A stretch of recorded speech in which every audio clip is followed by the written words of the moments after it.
Good morning, everyone. Morning.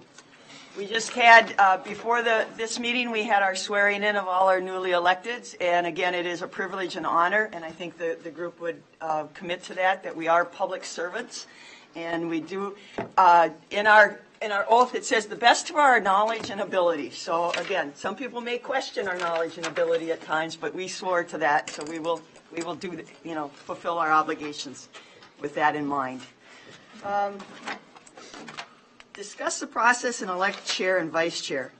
I am a strong advocate, looking back in our meeting minutes, and proposed the set rotation a number of years ago, actually 4. This would be our 5th year of using that rotation method. I think it's fair, it's equitable, it takes everybody is of an equal on this board. No one person is has any more control and power than anyone else on the board. The board chair does run the meetings, and sometimes that's a hindrance to discussion from a board chair. But the board chair does run the meetings, and usually the board chair is the first one that the press will call on for comments. Not necessarily, but sometimes it is the first person, and they are the spokesperson for the board. So with that, I would advocate following the rotation. And with that rotation, I would nominate Commissioner Jacob to follow in the rotation to be chair for 2019. That's a motion. I'll second it. Okay, we have a motion and a second to follow the rotation and have Commissioner Jacob as our chair. Commissioner Olson. I had asked this item to be on the agenda, and part of what the statute says is we shall elect, and you can argue whether the rotation and then we elect the person after the rotation is meeting the intent of the statute or not. I don't think it does. And the chair does have the power to appoint planning commission members. That's also in the statute, that the chair shall elect planning commission members and select who is there. So if you look at the democratic process of representing your constituents, I would like to continue or to revert to what the statute, I believe, intends, is to elect a chair. Commissioner Meyer. I have been thinking about this since we met last, and Commissioner Olson brought this up, and I don't think I can support the rotation. And I have a variety of reasons, not the least of which is what the statute says, although I realize, we could have an election and just rubber stamp the rotation. I saw that our administrator was quoted in the paper as saying that the rotation is a tradition, but it was 2015 that this board passed it as a going forward as a rotation, and I would say it's more of an experiment rather than a tradition. So it's been in place for 4 years, and we're about to repeat it, but there are 5 commissioners sitting here. And to me, that is the biggest flaw in this process. I know that you said, Commissioner Ward, that everyone has an equal opportunity, but if it assumes that every member of this board wants to and can take that extra time to be the board chair, and it's proven that that isn't really true. And as a new member, I'm not really sure what my time commitment will be moving forward, but if I support this, then I would be abdicating representation for District 1. And I really just can't support that. So one of the things that can happen during an election, and I'll say that this happened to me as I was door knocking, is that I talked to people and I moderated my views. And during an election that frequently happens so that you can get elected, you moderate your views so that you can get those votes. And one of the things about the rotation is that each of the commissioners or some of the commissioners act as if when they get their chance that they're representing only their district and not all of us, which is one of the things that's promoted by the election. So I think it has the ability to bring about more compromise and less polarization, and having an election then is something that I really support. And I certainly hope that if we do go to an election, that whoever is elected will keep this in mind, that they're representing all of us. So at the last meeting, Commissioner Jacob indicated that he'd been working on his decisions and interviews for picks to the commissions and in anticipation of being the chair. And the policy in our policies says specifically that that is only supposed to be done with the advice of the rest of the board. However, I have watched last year and in previous years that the full advice of the full board was ignored in that pick, and that the individual who became chair chose whoever they wanted to. So I did not realize that it is in statute that the board chair must have the authority to fully, on their own, pick the planning commission. Maybe it would have been something where if a commissioner couldn't take their spot in the rotation, we could have an election so that they would have an opportunity to be represented. But if I read this right, our policies can't be modified and implemented today. So I feel like the only option I have is really to not support the rotation. And there is just one other point that I want to make. There was a recent newspaper article that drew a straight line between the Daily Farm upcoming decision and our decisions today about this rotation. And for me, this is an incorrect assertion, because for me, this rotation is not about a single issue.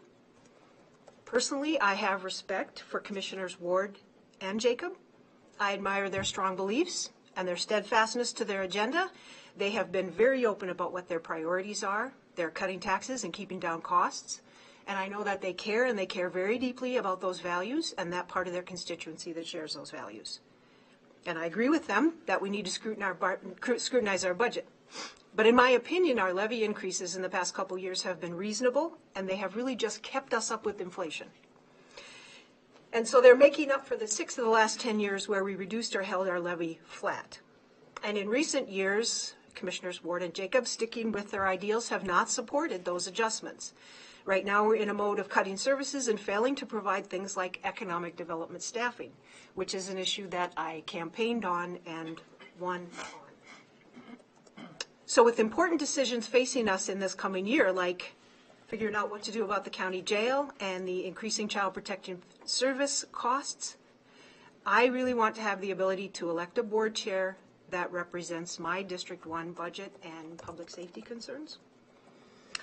So I am sure that Commissioner Jacob would have been a great chair if he is elected, but to me this is really about representing my district, and that is what I was elected to do, so I cannot support the rotation. Commissioner Kavesi. Thank you. I agree with the remarks that have been previously spoken.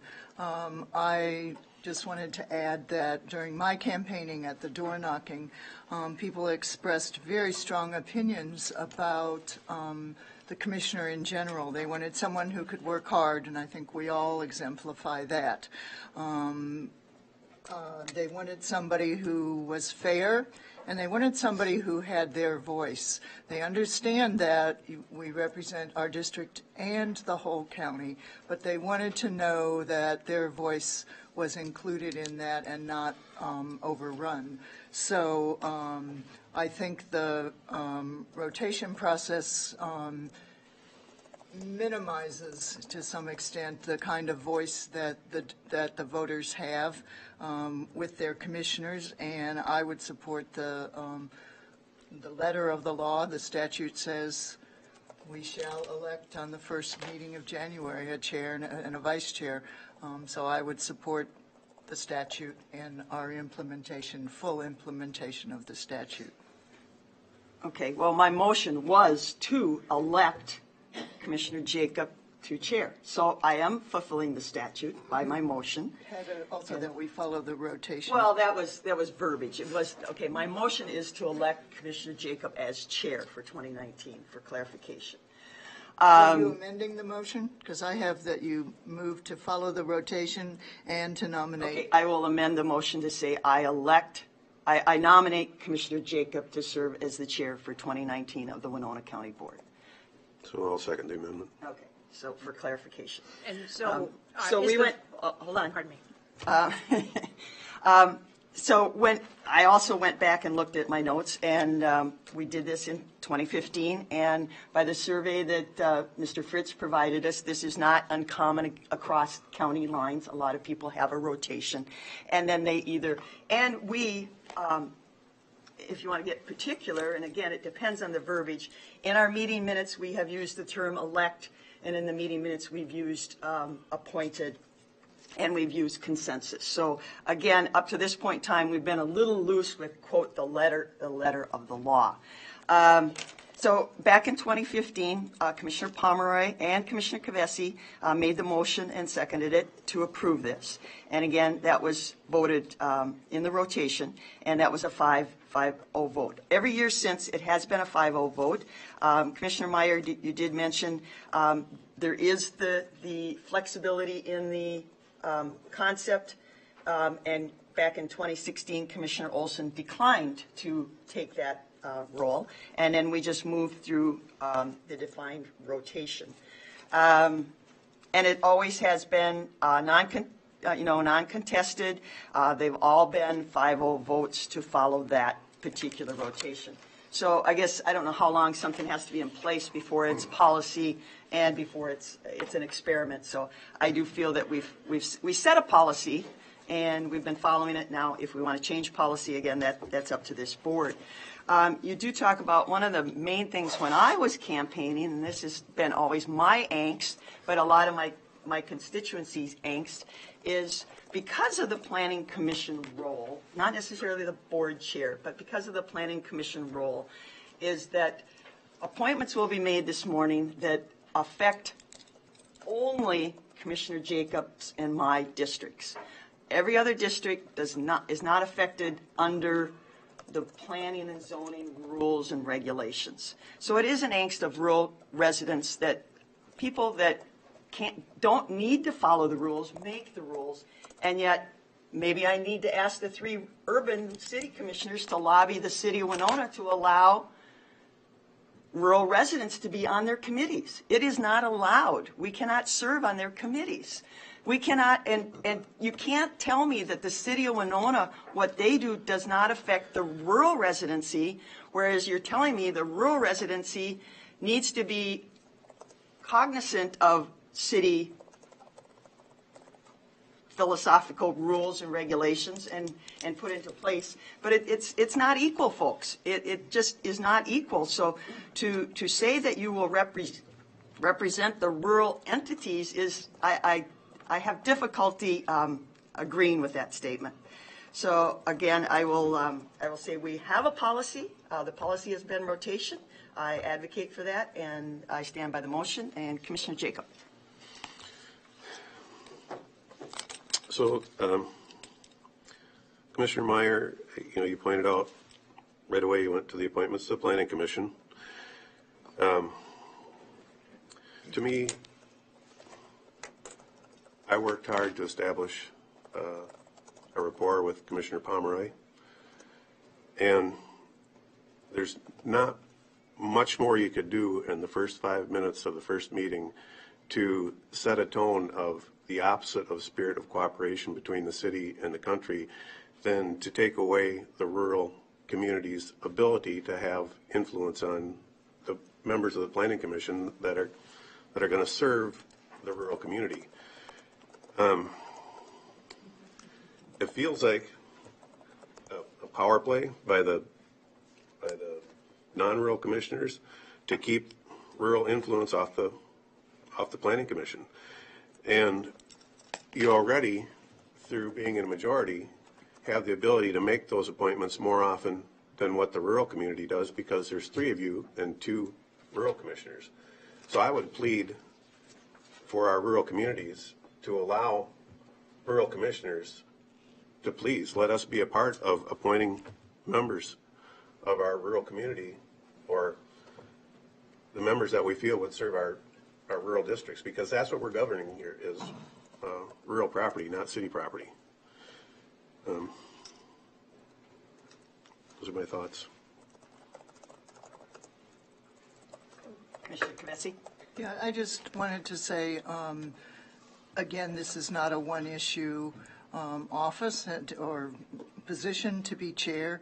To tie it immediately to the Planning Commission and those appointments is, we all vote in terms of Planning Commission because the chair takes the input of the board. I'd also like to remind the commissioners that officially, the two commissioners that are liaison and voting members of the Planning Commission are rural commissioners, if you want to call it that. No, there's only one. Right, but one and an alternate. Yeah, Yeah, one vote. and also on the Roads and Bridges Committee. So this rural city, division is a smokescreen. I do feel that I've worked very hard to accumulate background and knowledge and people I can talk to on all of the issues. And to say that any particular CUP affects only the rural area is not necessarily true. Water moves in many directions. I've been contacted by many citizens, both from my district and from outside my district, on many of the CUPs. So they are counting on us to represent the district and the county. And it's our job to take that responsibility and to make it real. And I feel like we need to be respected for trying to take that on. In many ways, I've seen so-called city issues that are not fully understood in some of our discussions. So, we are working very hard to establish context and to understand and to read and to take on information about the county issues, including the city. And I think that's all of us. That's our jobs for all of us. So the fact that any issue is something in a city area or a county area, if it has impact on our citizens, I think we need to take it upon ourselves to be fully informed, and I respect that we try that. Again, Commissioner Ward pointed out we swear to the best of our knowledge and ability, but we also said, so help me God in there, so that puts a little bit of weight on it to me, so. Yes. Commissioner Meyer? Yeah. Commissioner Jacob, I'll just say I'm sorry. I felt like this would be a difficult thing to do, and I tried to couch it in the best way that I could, but I have to. I feel bad, but I have to vote in accordance with representing my district. It is already true, though, that on the Planning Commission, at least 5 of the 9 members have to be residents of the county and can't be from the urban area. And the Board of Adjustment has some similar requirements. 4 to 1. Yep. Where 4 of the 5 have to be from the area. So, I think the rural vote is there, and the rural representation on those commissions is there. But this is also about more than just the committee appointments for me. Commissioner Olson? And I do want to clarify my intent to bring this up, and I did send Chris Rogers a little note after I read the article. Actually, somebody, I don't normally read the Post, but somebody had said you got to read the article, and I said, Chris, you're stirring the pot, and my intent to bring this up was we have a new commissioner on this board, and I think that the democratic process, Commissioner Jacob, which you've always stood by, says we shall elect, and that's why I brought it up in all purity of form.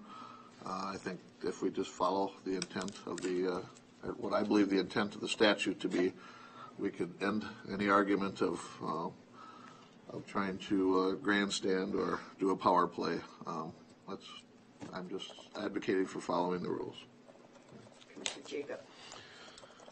I think the words Commissioner Kavesi used were a smokescreen of a 3-2 split on the county board.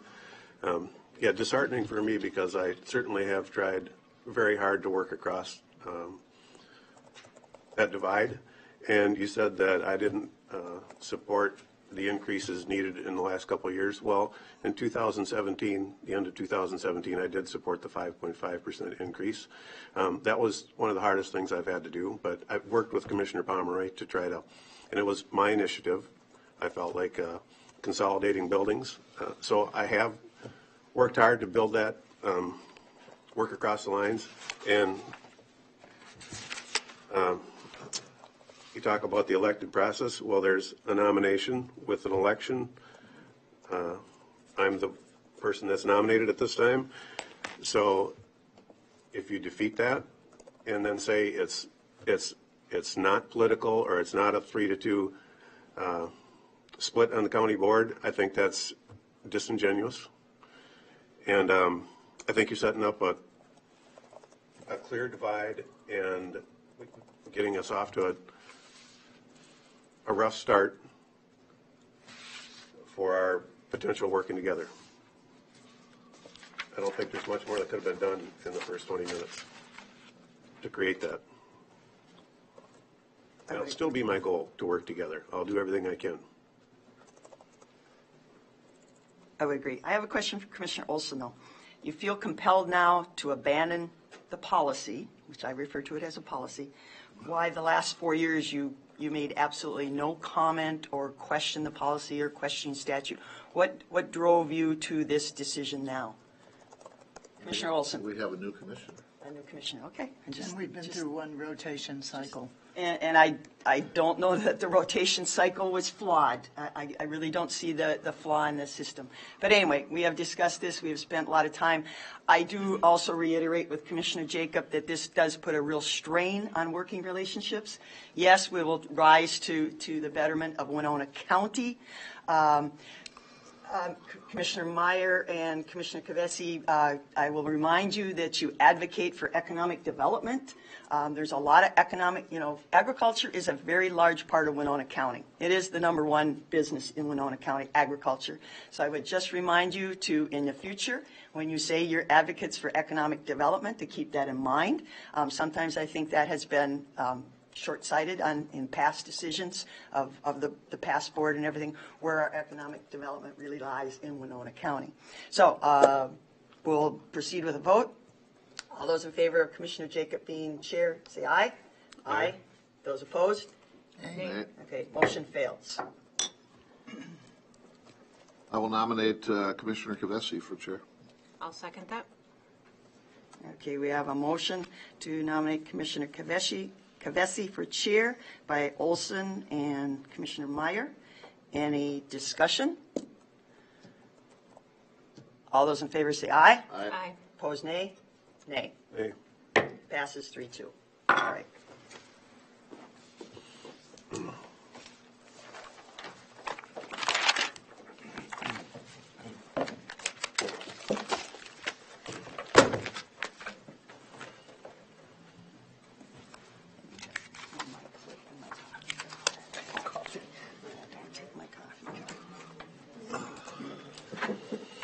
Oh, now you gotta leave the big one here.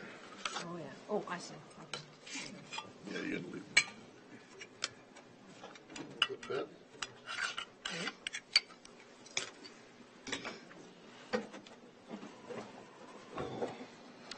Okay, thank you. I do intend to serve to the best of my knowledge and ability, so help me God. I also appreciate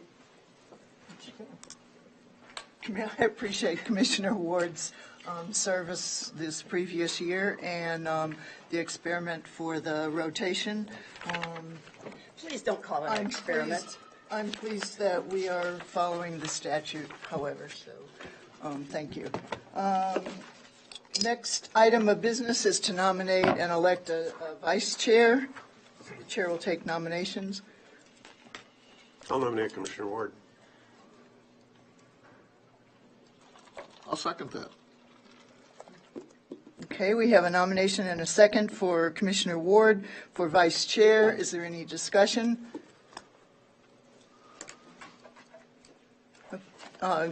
Commissioner Olson, excuse I- me, I the lights think- are, I think I've just answered my own question in my head, so I'm all right. okay, you're the seconder of the motion, so, okay, any further discussion?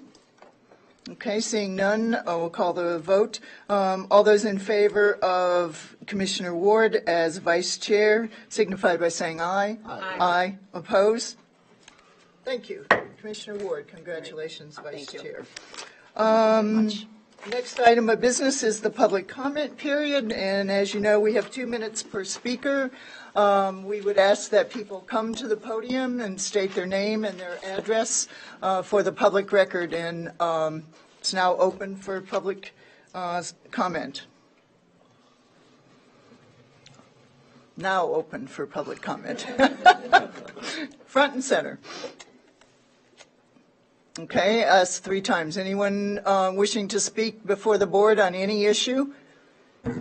Sure, I'm Robert Reddig from 24450 Gilmer Valley Road. I'm in Marcia Ward's district. I disagree with many things she stands for.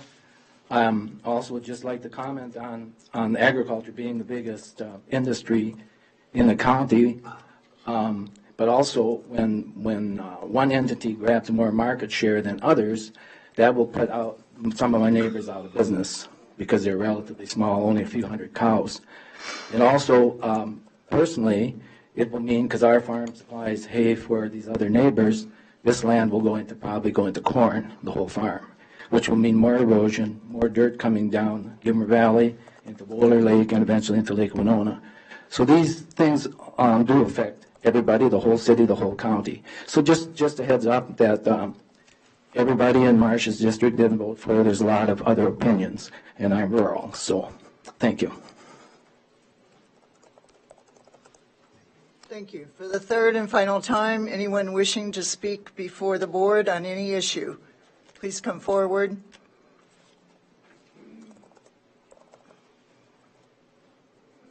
Hello, Commissioners. Ben Daly. About 5 years ago, when we discussed going through the process of getting a variance or CUP or the permit from the Pollution Control Agency, a good friend of mine had some really good advice. He said, through that whole process, there's going to be people that don't know you, don't know your family, don't know your heart, and they've never been to your farm, and they're never going to. They're going to say some nasty things, and they're going to lie, cheat, to try to get their way. This room, there's quite a few of them in here. That's not the problem. I can take it. The problem is, are you going to listen to them? Thank you.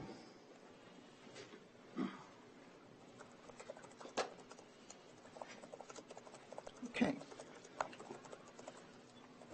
Jane Cogill, 317 Walnut Street in Winona. And I must say that I resent those comments that were just made. I am not a liar, a cheat, or anything else. I simply don't agree with these dairy farm extensions. And if you want to have a divide between city and country, that is exactly the way you're going to get it, by insulting people. I think that the farm in question, the people who run it, are probably extremely nice people. I am also a nice person, and I really don't think that this decision should be made in this kind of environment. Thank you.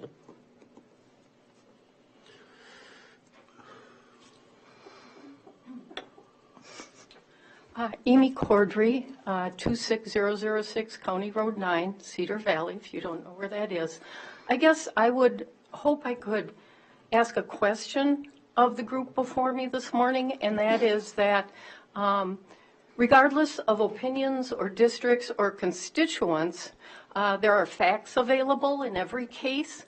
And so I would just ask each member who decision-making lies in the hands of, have you gone to the documents that are publicly available through the Winona County Government Center, not very far from here, and taken a look at the documents pertaining to the situations that you make decisions on?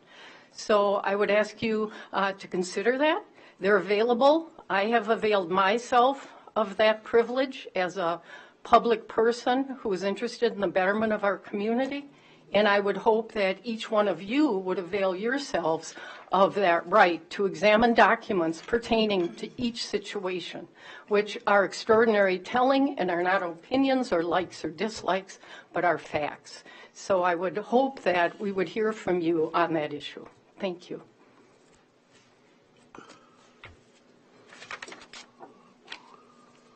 Okay, thank you for your public comment. Consider the comment period closed. Approval of county board minutes from December 27th. I move approval. Second? Okay, we have a motion to approve by Commissioner Jacob and second by Commissioner Olson. Is there any discussion? Seeing none, let's take a vote. All those in favor of approval of the county board minutes of December 27th signify by saying aye. Aye. Aye. Oppose? Thank you. Approved. We have acknowledgement of the receipt of the approved committee minutes, and we have 4 committees. The Extension Committee, September 13th, the Road and Bridge, October 16th, Land Records, October 5th, and Board of Adjustment, November 15th, all in 2018. Do we have a motion for acknowledgement of the receipt of the approved minutes? So moved. Second. Okay, we have a motion by Commissioner Olson and second by Commissioner Jacob. Is there any discussion? I think it was, Seeing none? no, I think you heard my voice, seconded. Yes. Oh, you said Jacob. Oh, I'm sorry. I wrote right. down Marcia Ward. Sorry. okay. The pen and the eyes. Sorry. Thank you. Okay. The motion is made by Commissioner Olson and seconded by Commissioner Ward. All those in favor of the motion signify by saying aye. Aye. Oppose? Nay. Sorry, I gavelled early. Consent comments. Yeah, I have one on 6.2. Judge Beitendorf's indicated should serve on the committee that's going to look at options for courthouse security. Okay, let's do the approval of the agenda first. I stopped at consent comments, yes. Approval of the agenda. Oh. So noted. Wait a minute.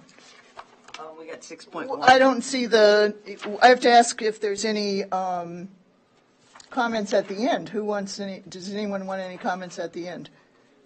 Right, but for point of order, we usually approve the 6.1 on the second. At the Right, top of the consent. second. We usually approve that. That's a committee recommendation. Because that's part of the consent Oh, I'm business. sorry. Okay. All right, let's go through the order here. Consent comments. Commissioner, Administrator Fritz has one addition to 6.2. Commissioner Ward. I have a request for a future action, please, and an announcement, please. So that's after the meeting? Yes. Okay. Commissioner Meyer. No, thanks. I have none. Nothing for me.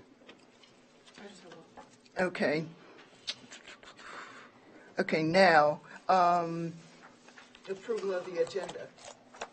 Does anyone have any changes on well, there's only one consent business item, and the department recommendations, excuse me. That's all the consent agenda. Yes, that's the consent agenda. Anyone have any issues? Commissioner Ward? No. Commissioner Meyer? Okay. All right. Commissioner or Administrator Fritz, would you please read the consent business into the record? I'll be happy to do that. Consent business. The committee recommendation 6.1 approved quitclaim deed on parcel 23.000.0008. Department recommendation 6.2 approved committee appointments for providing courthouse security. 6.3 award bid and approved contract for 2019 official newspaper. 6.4 approved resolution for Minnesota Trail Assistance Program. 6.5 designate publication of transportation projects on the county website. 6.6 appoint Winona County Regional Railway Authority Board of Commissioners. 6.7 approve resolution for official road name updates. 6.8 approve SSC Local Government Health Pool Wellness Funding Support Program for 2019. 6.9 confirm payment of disbursements, and 6.10 approve transfer of funds for retiree insurance for the period of 01/01/2018 to 12/31/2018. That concludes the consent agenda. Okay, do we have a motion for approval? So moved. for a second? Yeah. you Yes. need a second. I'll second it. Okay, we have a motion by Commissioner Olson and a second by Commissioner Jacob to accept the consent agenda. That was Commissioner Pomeroy, or Meyer. Sorry. Okay. We have a motion by Commissioner Olson and a second by Commissioner Meyer to approve the consent business. All those in favor of the motion signify by saying aye. Aye. Oppose? Okay, the motion passes. General business, 7.1, discuss and/or appoint citizen advisory committee volunteers. This is, starts on page 66 for anyone following a paper copy of the agenda.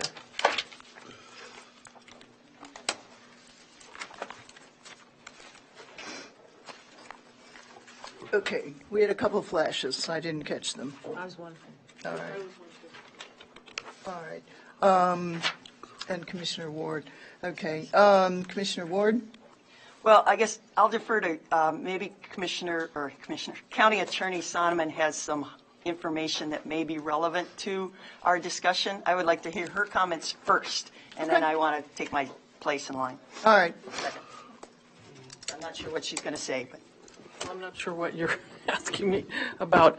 I guess I think I know what you're talking about. I did have a separate thing that I wanted to mention because during the earlier discussion there was a reference to the appointment of the Planning Commission members as being by statute, that the county board chair does that. And it's actually, as you were talking, I kept thinking that's not entirely correct. I mean, the statute that references county board planning commissions is 394.30, and it talks about that the county board will appoint planning commission members, but then there's a section that says the manner of appointment and terms of the office of the members shall be provided in ordinance. And the Winona County ordinance is where the board has decided many years ago, I'm not sure when, but that the members of the Planning Commission shall be appointed by the county board chair after being fully advised by and with input from planning director and full county board. And that's chapter 5.5.1.3. So I just wanted to clarify that because I think Commissioner Olson, you had referenced the statute. So yes, the statute does give the authority to the board, but then the board can by ordinance create that rule of the chair appointing members. So, and I think what Commissioner Ward was referencing also, and this also came up in the newspaper, and I was quoted in a memorandum that I had written back in 2011 by Mr. Rogers, and that is about when a person is elected to office or appointed to public office, they have to be aware of their role as a decision maker, and the memo, I referenced a memo, or I referenced a case in that memo, and it's still good law, and that case is from the city of Minneapolis, where a city council member who was a very active advocate for zoning and keeping basically buildings at reasonable heights in Loring Park, was a sitting city council member and continued to advocate for, and in fact organized the opposition to a developer building a very high apartment building in Loring Park. And the Court of Appeals, the higher court, said that that was a violation of that sitting city council member's quasi-judicial role. There's a quasi-judicial role and there's a quasi-legislative role. So it is my intent to put together a memo, which I've done, at least try to do every year, and we do have a training through my office about the roles of appointed and elected officials and how you have to kind of remember what hat are you wearing, a quasi-judicial or a quasi-legislative hat. And this has come up now in the, has been referenced in other comments it's come up in our current and future review by the county of the daily farms. So I would just caution and also ask everyone who's been elected and also may be appointed to commissions and Board of Adjustment and other boards where you are making a decision, that you have to remember your role as a public official and not necessarily an advocate. So that's it. All right, thank you. So, Okay, thank you. Commissioner Ward. all right. Taking this very seriously and looking over applicants, comments on applications, personal history with applicants and such, this is some of the applicants, I believe, and I've contacted Attorney Sonneman, I've contacted some other attorneys across the great state of Minnesota that I've gotten to know over my tenure. I've contacted some administrators and asking them how they deal with situations like this. So I didn't come up with this totally on my own. I tend to reach out to people that I think can give me good advice. We have people that have made comments, public comments, some that are actually sitting on these committees, and some that have asked to be appointed to these committees. And going through the applications and and one of our county goals is to foster open and transparent government. I feel with the press and looking at the MPCA website, the MPCA comments, some of the literature I've received, that we have a very influential special interest group acting in our county to derail some projects. And if you look at the comments and you look at the literature that was sent out, it's pretty much cut and paste. And the comments were very similar, and they were guided by a special interest group. But looking at the comments by some of the applicants, the terms I'll quote, well-reasoned recommendations, fair and reasonable, clear about reasons, fairness and consistency. I've had the opportunity to be trained and understand the comp plan. I particularly like this quote, and it's in the packet. I won't say who it's from, but it's a quote. Impartiality is also very critical. People should not be serving their own agendas or interests, because a failure to be impartial leads to suboptimal outcomes and weakens public trust. Weakens public trust. I think that's very, very important to me, is the public's trust. Now, our first 20 minutes didn't do anything for my constituents to increase the public trust, but that's the history. And also in Attorney Sonneman's, I have down, it was a 1213 memo, should, among other things, not act as advocates for a certain position for a matter before the public body, which they serve discusses it, should not comment for or against. It relates to a biased determination. Prejudice a specific case before the case can have a fair hearing. Now, I've heard these comments from other people too in the community, and if at some point in time that we, by putting these people back, reappointments on our committees, or appointing these people on our committees, we are putting Winona County at a higher risk of being sued because of our actions. I want it to be known publicly, these comments, that I do not support people that have made these comments, especially knowing that they have been trained and they forgot their training. I know I have Assistant Attorney Nuttleman, and I think she does the training, and I think you cover this thoroughly in your training. And always, if you have a question about something, you can contact the county attorney's office and ask them, should I or shouldn't I, or how should I or how shouldn't I, do something. Yes, we're all independent citizens. We have our voice, we have our knowledge, but when you're serving on these committees, you do have to be fair and balanced and non-prejudicial. And I think some of these comments have led us down a path that could be potentially harmful to Winona County. I checked with MCIT. They're our risk management company. The same case was cited. It was a lot of, well, be careful. Be careful what you do. So I'm trying to be careful. I do not want to put Winona County at a higher risk level than necessary for any potential to not be fair, open, and transparent. So, Well, with that, I'd make a motion then to disqualify. We have a speaking order. No, you can make a motion anytime. Read your rules. I don't need Excuse to be me. recognized to make a motion.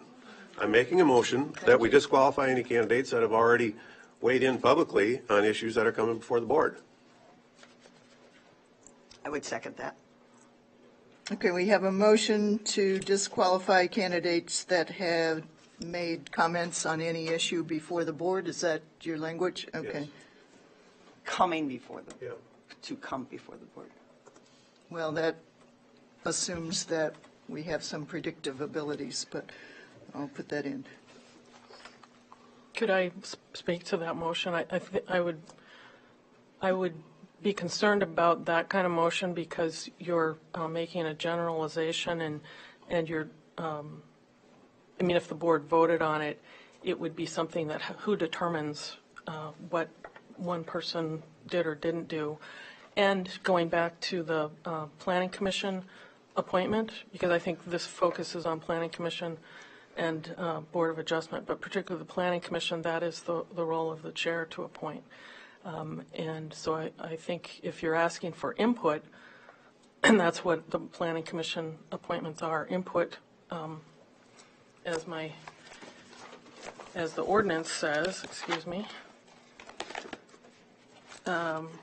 Again, just for the record, repeating Winona County Ordinance, Chapter 5.5.1.3, that members of the Planning Commission shall be appointed by the county board chair after being fully advised, not any motions being taken, but advised with input from planning director and the full county board. So I think a motion is not an appropriate way to advise the county chair or board chair.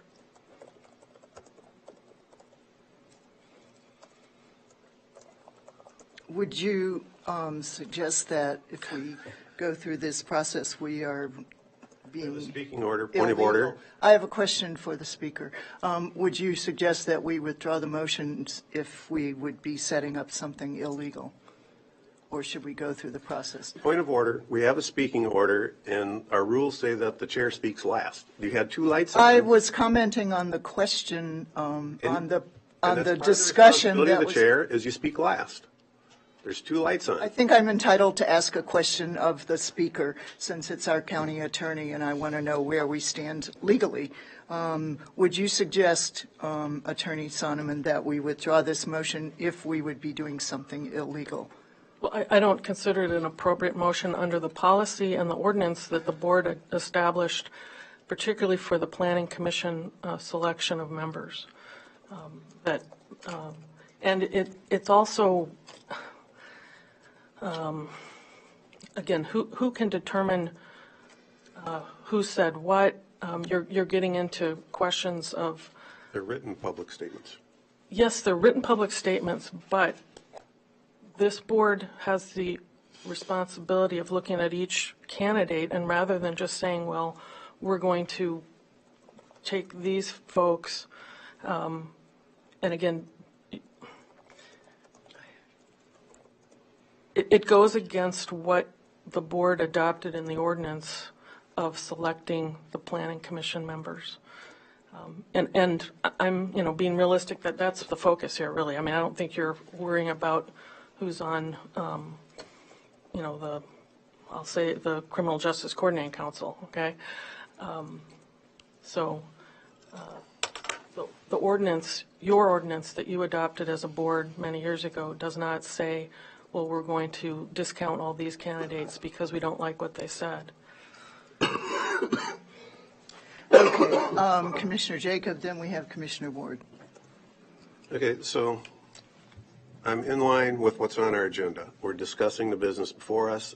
Commissioner Ward gave a rather lengthy description of her concerns. It's completely appropriate for me to make motions on the business that's before us. I understand you don't like my motion. It'll either be defeated or it'll be upheld. You don't have the authority to just chime in and stop me from making a motion. My motion stands and I'm not withdrawing it. It's bad enough it's 3 to 2. It doesn't need to be 5. Commissioner Jacob, first of all, I'm not a commissioner.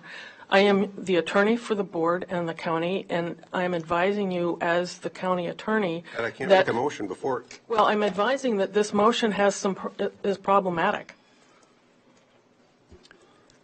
Okay, I would make a ruling that we go through the process, knowing that our county attorney has given us advice that this is not an appropriate motion. So let's continue. Commissioner Ward? Okay. For following the letter of the law and the letter of the zoning ordinance, I specifically directed an email request to Planning Director Kay Qualley for her recommendations. It says recommendations. Now, I respect that a couple years ago, and with county administrator, that was seen as not appropriate, but we did not see it appropriate to change the language in our zoning ordinance. So Commissioner Qualley tried to stay politically neutral, which is, I admire her for that, but if we're following, so Commissioner Kavesi, as board chair, have you received recommendations from the planning department? Yes, I have, and I've also read the document that we received Friday afternoon around 4 o'clock, the 1,200-page document from the MPCA.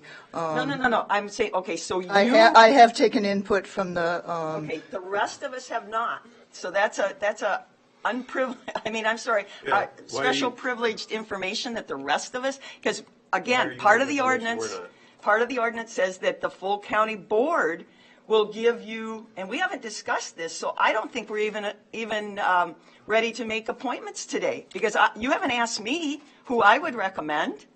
You haven't had my input, the and I procedure- haven't seen the planning department's Procedure input. that we followed in the past was we discuss each committee, including the Planning Commission, and we vote. The votes for the Planning Commission come to the chair, and the chair takes input at that point from the discussion and the voting process. And unfortunately or fortunately, in the past, we've usually discussed these things in a December meeting. Yes, we have a new board member, so we put it off. So I'm sorry, how can we have a good, robust discussion today? I haven't seen the Planning Commission recommendations. I haven't heard anybody else's discussion on Planning Commission members, although I will tell you, Commissioner Jacob and I have talked, and that's totally legal that we confer because we represent the rural part of Winona County. And so we do discuss things, but I have not heard from anybody else the pros and cons of any one candidate. How can you today disregard my comments? Are you going to make a quick judgment call to appoint who you want today? I think we almost have to put this off till the next meeting. Or have a discussion today, let us all have the same information, and you're supposed to take our recommendations also. Full advice of the Planning Commission and the County Board. Okay, Commissioner Jacob. Well, in the statement that you just made, Commissioner Ward, and I read it too, that the planning director will make an advisement. And the planning director could not know who was going to be chair. So how did the planning director get that information to you, Commissioner Kavesi, which you said you have? But not anybody else. I asked her as a commissioner, which I thought would go into our discussion and our balloting, which the input from that ballot and discussion is the way that in the past that we have provided input from the full board to the chair when they're making that appointment. I thought it was my duty. I called every person applying. I checked with the department chair. I did not check with any other commissioners because we have a ruling that we cannot check with more than one commissioner. So I thought that during the board discussion of each committee and our vote, including the Planning Commission, that we would have input to whoever the chair was. And so then I have one point of order that's still not, to me, is still a loose end. I made a motion, there was a second. It was overruled by our chair. Still in the process So- of discussing so it. I need advice from the attorney. Does the chair have the authority to just disregard motions made by We're still commissioners? discussing the motion, excuse me, Commissioner Jacob. thought I you- said let's go back to the speaking order, but take on the input from our county attorney that the motion has been ruled inappropriate. So we're continuing discussion on the motion. The motion I thought we were is, past that. the motion is to disqualify any person who made comments on any issue coming before the board. That's my version of the motion, so. Okay. And we're still discussing it. We have a speaking order. We took comments from our attorney, and we should take those on board just as we do all of the comments from the speaking order. Commissioner Ward. Well, I guess then, Commissioner Meyer, excuse me, Okay, I'm trying all to right. get these lights in order. And then Commissioner Ward.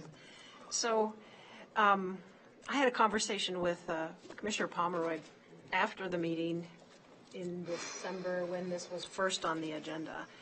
And he gave me something that he said had been given to the board members, which were the EAW comments. And he said that these had been submitted by someone from the Daily Farm. Is that correct? I believe so. yeah, the packet was. So he gave me his copy of these, and I have read them with the same concerns that you have expressed, Commissioner Ward. In most of the cases, I would say, a member of the Planning Commission is supposed to be concerned about the health and welfare and safety of citizens of the county. The majority of these requests are really asking for an EIS. They may have said, and I'm looking here particularly at Vince Reddy's statement, he expresses a couple of concerns, but he doesn't say that he doesn't want it permitted, and he doesn't say that he wouldn't support the permit. He simply says, boy, I'd feel better if I had more information and there was an EIS. And I think that is 100% defensible. There are a couple where there are outright recommendations not, and those I actually do have an issue with, right? But many of them I think are completely defensible for a person who's serving on a committee and concerned about the health, safety, and welfare.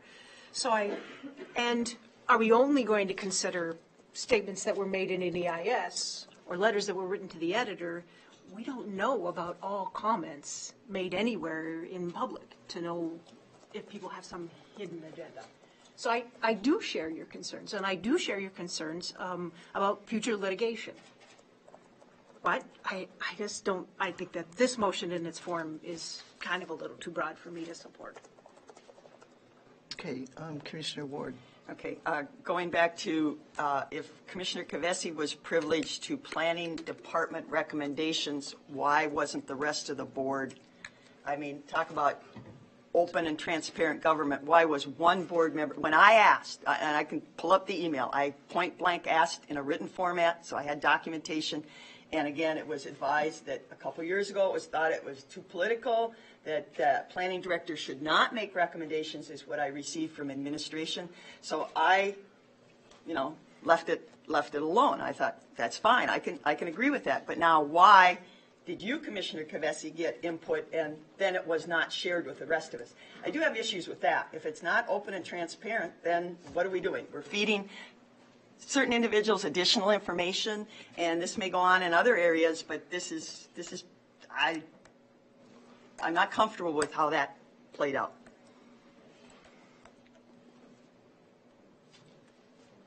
Okay, I'll hold my remarks till the end. Commissioner Meyer? I'm just interested to know if, we've all been studying up on these applications.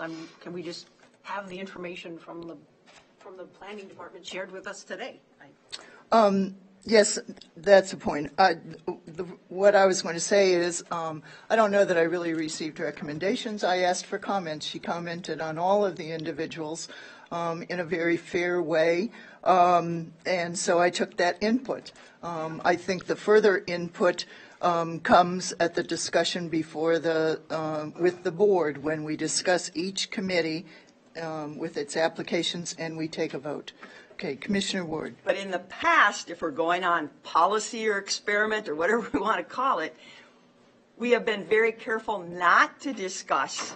We write names down on a paper and pass them. We haven't gone through the applicants and said the pros and the cons. We've been very careful not to offend anybody or get ourselves in any slander or libelous situation. So again, from past practice, that does not happen. So I guess if we're gonna do that, I would appreciate that, that we do make a serious go through the list of applicants and make pros and cons of why they would be good candidates to serve on all of these boards. Okay, since the statute or the ordinance says that the chair will appoint upon advice of the full board and with recommendations from the Planning Commission. Not knowing who's going to be chair, I think each commissioner had the opportunity to discuss with the department chair for those, for that input before the board meeting. If you did not, that's the only instance. We do not, you're right, we do not go to staff for opinions or discussion of items. But since the statute, the ordinance, had that specifically in as part of the input for the commissioners, I took advantage of that opportunity. Commissioner Ward. But My light was on long before. Oh, excuse me, Yeah, Commissioner Jacob. Commissioner Jacob. So first of all, I have to give Commissioner Meyer the benefit of the doubt because she hasn't served very long. But I don't feel we can just take information today and look at it. These are noticed meetings, public meetings. The media has to have the opportunity to look at the material. The public has to have the opportunity to look at the material. We don't take new information today at a meeting and discuss it and move forward.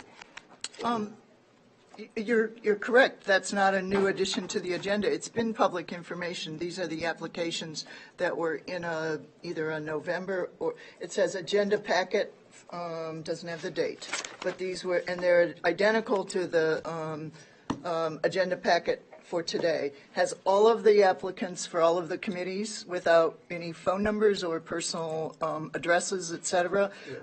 When I called each of the. You had additional information from Planning Department. I said any commissioner has the opportunity to do that because it's in our ordinance. And you got But it, that's and part of the input. But part of the angst is if you received it and I didn't receive it, there's a problem there. Well, I think we all had the opportunity to receive it. We have Do you want me to pull up the email where I asked and then the response that said staff has decided that they shouldn't do that? I And I was said not it goes privy to against- that email. I said then it goes I against made my our phone zoning calls ordinance. From the fish room, whatever they call the glass room. I wanted to be very open and transparent. I made my phone calls from that room and casually asked, since it's in the ordinance, and got some input, no particular recommendations. Commissioner Jacob. I just spoke to Commissioner Olson. Well, I think I would like to just call the question of the motion that's on the table.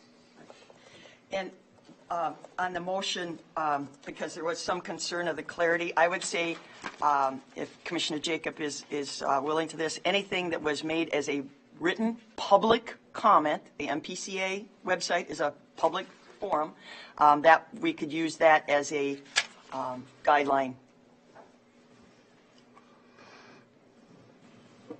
And I don't know if Commissioner Jacob is... Okay, we need a second on the call the question. I'll second it. Okay. Okay, and there's no, it's not debatable and it's not amendable. We need a 2/3 majority, and it will actually close debate immediately. So Agreed? call the So that's question. 4, though. A two-thirds majority is 4, because 3 is not 2/3 of 5. I've done the math. Did your homework. However, I'm going to support his motion because I don't think we need to belabor it at this point any farther, and I think we should just vote on it and move on. Okay, it's not debatable, so let's call the question. All those in favor of the motion to disqualify any persons for committee No, assignments? We're calling the question. You have to do the motion to call the question first. Question. Okay, the question will end the debate on the motion. All those in favor of closing the debate signify by saying aye. Aye. Opposed? Okay, question's called. So let's vote on the motion. The motion is to disqualify any committee applicant who has offered written or Well, there's a... spoken comments. Written public comment. Written public comments on any issue that will come before the board. Is there any no, we've closed discussion. All right, all those in favor of the motion signify by saying aye. Aye. All those opposed, nay. Nay. Okay, the motion fails. Let's continue with the business. Commissioner Ward. No. Meyer. Yeah, Excuse okay, me. this is pretty mundane, but we are listing only 2 New applicants for the EDA. And it looks to me like On page 144, Louis Riemann did put EDA as one of his choices. He's previously. Mr. Ryman is rotating off the committee okay. after 6 years' So service. So disregard that he's then, okay. technically not eligible. He would have to wait a year. Thanks. Commissioner Ward. Because we have multiple names on multiple lists, I think we almost have to start with the Planning Commission membership, because that will determine who, through other choices, has a capability of serving on other committees. So I think we do need to discuss the Planning Commission first. Okay, is there any, Commissioner Olson? I will offer my input to the chair. Okay. I would say that we reappoint the members that are available, and I would advocate for new memberships of Patrick Byron and Lynn Carls. Do we have a second on that? That's just. That's just Oh, input, okay, excuse me. All right, Commissioner Jacob. Okay, and I believe we're going to actually have 3 vacancies because Commissioner Meyer will be going off that board, Planning Commission. So I'm going to advocate for citizens who served on the Comp Plan Steering Committee and our rural community members. Mike Flynn was the chair of the Comp Plan Steering Committee. I think he would have just a great background on understanding the comp plan and how it relates to the zoning ordinance. Bill Rokamp is on the Soil and Water Conservation District. I think it would be really helpful at the Planning Commission because we frequently have to ask Soil and Water administrator up there to come up to our meetings or weigh in, to have someone from Soil and Water on that committee, and as well as John Wirt. He served, all 3 of these members served on the Comp Plan Steering Committee, and I believe would be excellent members to serve on the Planning Commission. Thank you. I'm questioning the 3 vacancies. So Mark Clark, Arlie Herber, Richard Honeywell, and you, Commissioner Jacob, are all currently on there. It's a 9-member committee. So that would be 5 vacancies, 3 reappointments. Eugene Hansen, Vince Reddy, Kelly Stanich. That's 3. Leaves 2 new appointments. Yeah, one of the vacancies is the vacancy from the Board of Adjustment. So that makes, that would make 3, but that is up to the Board of Adjustment. And we don't make that appointment. So that we make 2, we fill 2 vacancies today, as well as the reappointments. But by statute, 1 county board member serves as a liaison from the Planning Commission to the county board. And it also states that it be a rural commissioner. So that would leave Chris Meyer vacating the Planning Commission. Yeah. Yes. Yes. So that But makes. you're not. Commissioner Jacob. I think he's saying that opens up a 3rd seat. I'm saying it doesn't. The people returning are Arlen. He was appointed. His appointmentship runs out 12/31/19, and Mark Clark. And then we have 3 reappointments. We have 3 reappointments, so that makes 5. There are 8 members, including the Board of Adjustment recommender, and 9, including the county commissioner. So we have 5. One more comes from the Board of Adjustment. That's 6. So there are 2 real vacancies today to You fill. said Arlie Herbert and Mark Clark are going off? No. Arlie is on until 12/31/19, and Mark is on till 12/31/23. The reappointments are Eugene Hansen, Kelly Stanich, and Vince Reddy. And I have their dates if you want to know their expiring dates, but I was sure we had 2 going off. Yeah, but just 2. there are 2 real vacancies today. One, the 3rd vacancy that we've talked about is filled by the Board of Adjustment, and we do not make that So the today. vacancies are me The- and Commissioner, Evanson. And Commissioner, Mr. Honeywell is a vacancy because he's rotating off of the Board of Adjustment. Right. So the Board of Adjustment will make that appointment.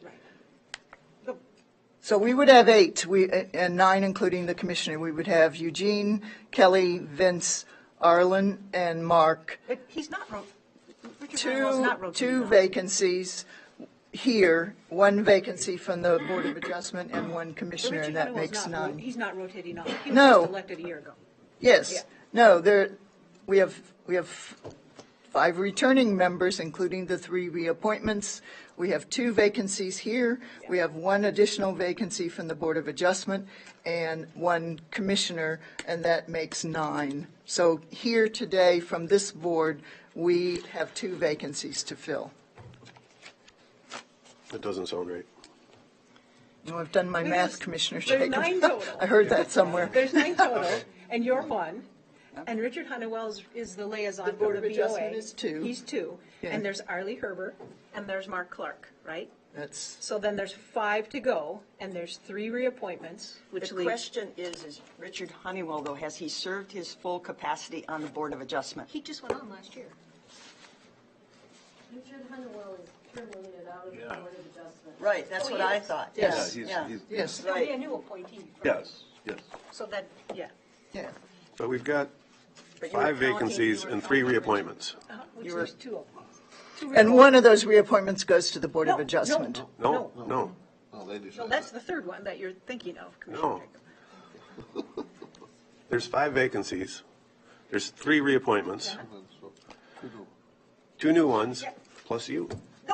No. No, I'm one of the 2. You were termed out? No, so, No, I didn't reapply. she's So not, Commissioner Evanson You and can I only have are one the 2 that are commissioner. leaving. Yeah. yeah, you can only have 1 commissioner.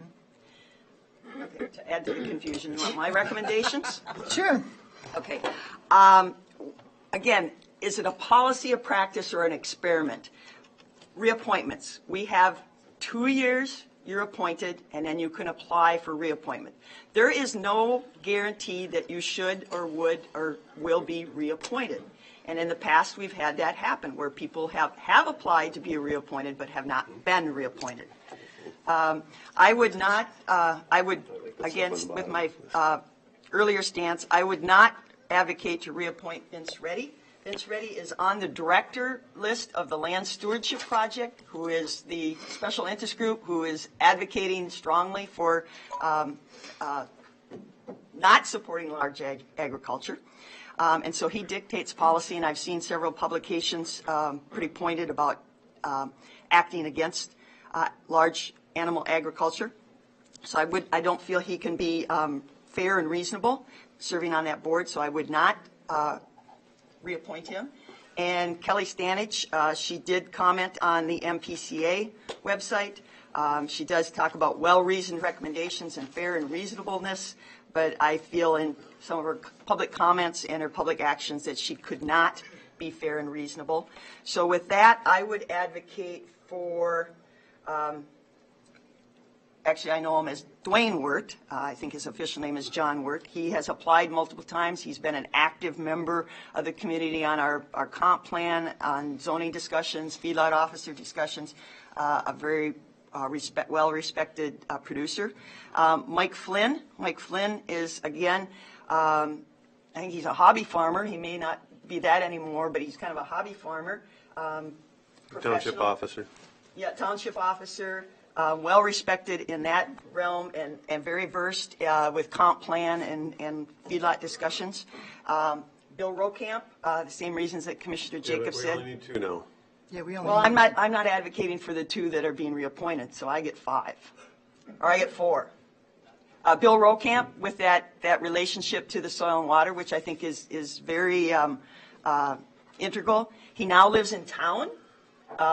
He is a past farmer, but he now lives in the city of Winona. I think he's in Commissioner Cavessi's district. So I've got, let's see. And a past township officer. Yes, past township officer, and then I need another one.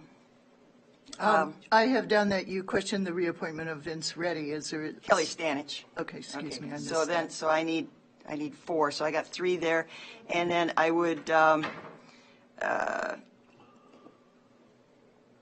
a second. I got to see my note.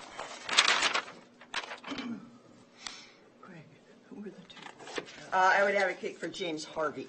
He indicated he's a Minnesota City, so that gives us a little geographic distribution. And he lives in Minnesota City, but he has some good reasonings to want to be involved in the community. He's military, so I think he can follow process and procedures and sort through it. And who is that fourth person? James Harvey. Okay. Yes, I spoke with all of them. I believe he's in my district also, by coincidence. No, he's in mine. No, Minnesota City. No, he said he lived in Goodview, but it was Minnesota City address. But anyway, okay, that's fine. Doesn't matter whose district. Okay, thank you.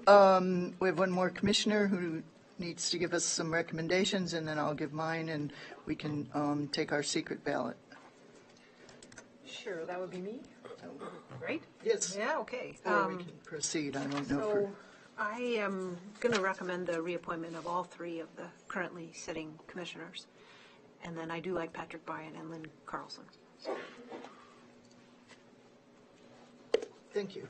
I, as I said, have talked with all of the people. One person did not call me back.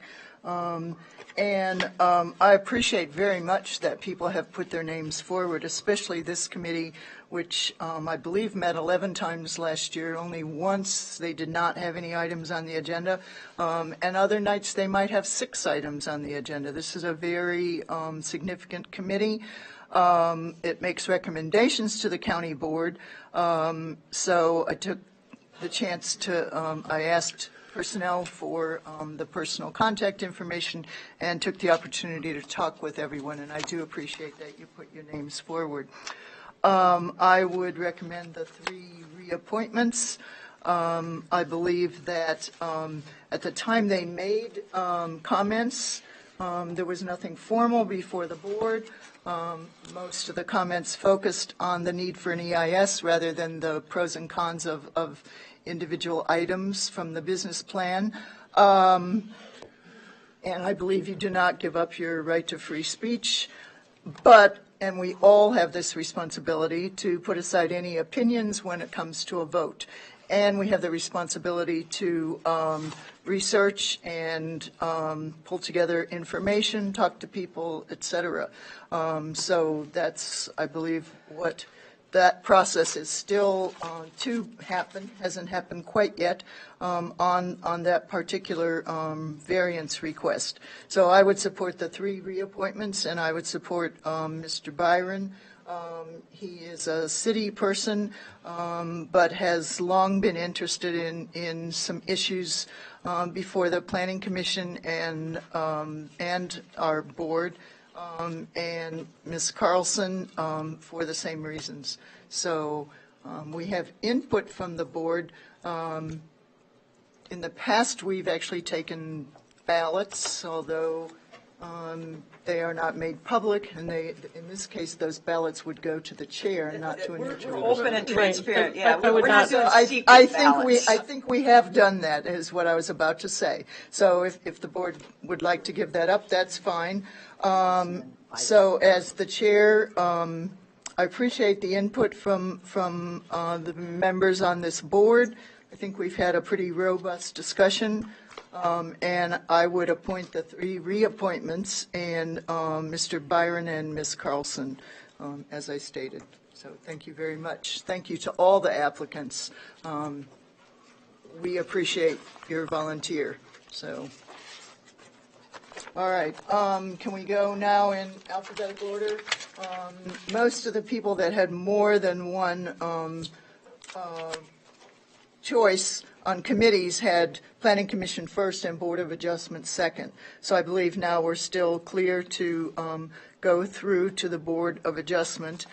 And we have 2 vacancies and 1 reappointment, and both vacancies would need to represent the township, because the reappointment is now a city resident, and we do not currently have a city resident on the Board of Adjustment. That person has resigned. Commissioner Ward.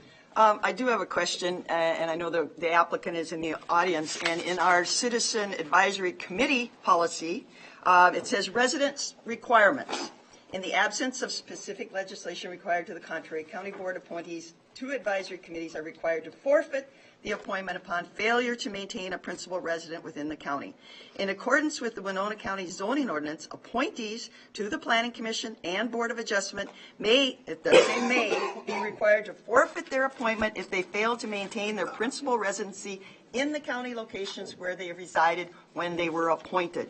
An appointee to an advisory committee is responsible for notifying the county administrator if their principal residency is changed. I don't believe, I saw it when the applications came through, but I don't know if Ms. Hales advised the county administrator that she moved. I believe it was discussed at the beginning of the last Board of Adjustment meeting. I just happened to attend because I've been attending all the meetings. Okay, well. And our records indicate that she moved, or lives in Winona. Well, on the application. Oh, on the application. No, I she mean move? in the system. When did Her address on the county's records is Winona, the city of Winona. Okay, because it's Wiscoy, to my knowledge, it was Wiscoy Township. Sure, believe she moved this summer, but there was a conversation about it at the last Board of Adjustment all right. meeting. Well, again, why do we have? Yeah, because why do Margaret Walsh was the city resident, Yep. and she elected to not reapply, Right. which left an opening if Cherie wanted to. Okay, but again, if we're following the rules to the letter of the law and what we have printed, why, maybe we need to change that then. I don't know, probably it's in the Board of Adjustment minutes is my point. Okay, all right, okay. So you want, we all vote on this. Yes, You don't do get the we? power. Excuse me. We all have input. And we've all done our own research to whatever degree we deemed. In the past, we've used Post-it notes and passed it to to a neutral person. Well, we need to discuss We can because discuss, there are there's a number two of cities. vacancies and one reappointment who will be a city appointee, which is Ms. Hales, if required that's- in the zoning ordinance. So we have to go through and figure out who lives in the city. So Crystal Heggie, I believe, lives inside the city limits. She, well, yes, I think she uses that as an address. I know her parents, and she manages a property out in my neighborhood. She has official residency in the city. Okay, all right. With interests, obviously, strong interests in the townships in the county. Kelly Stanage already sits on the planning commission. Yeah, that's right.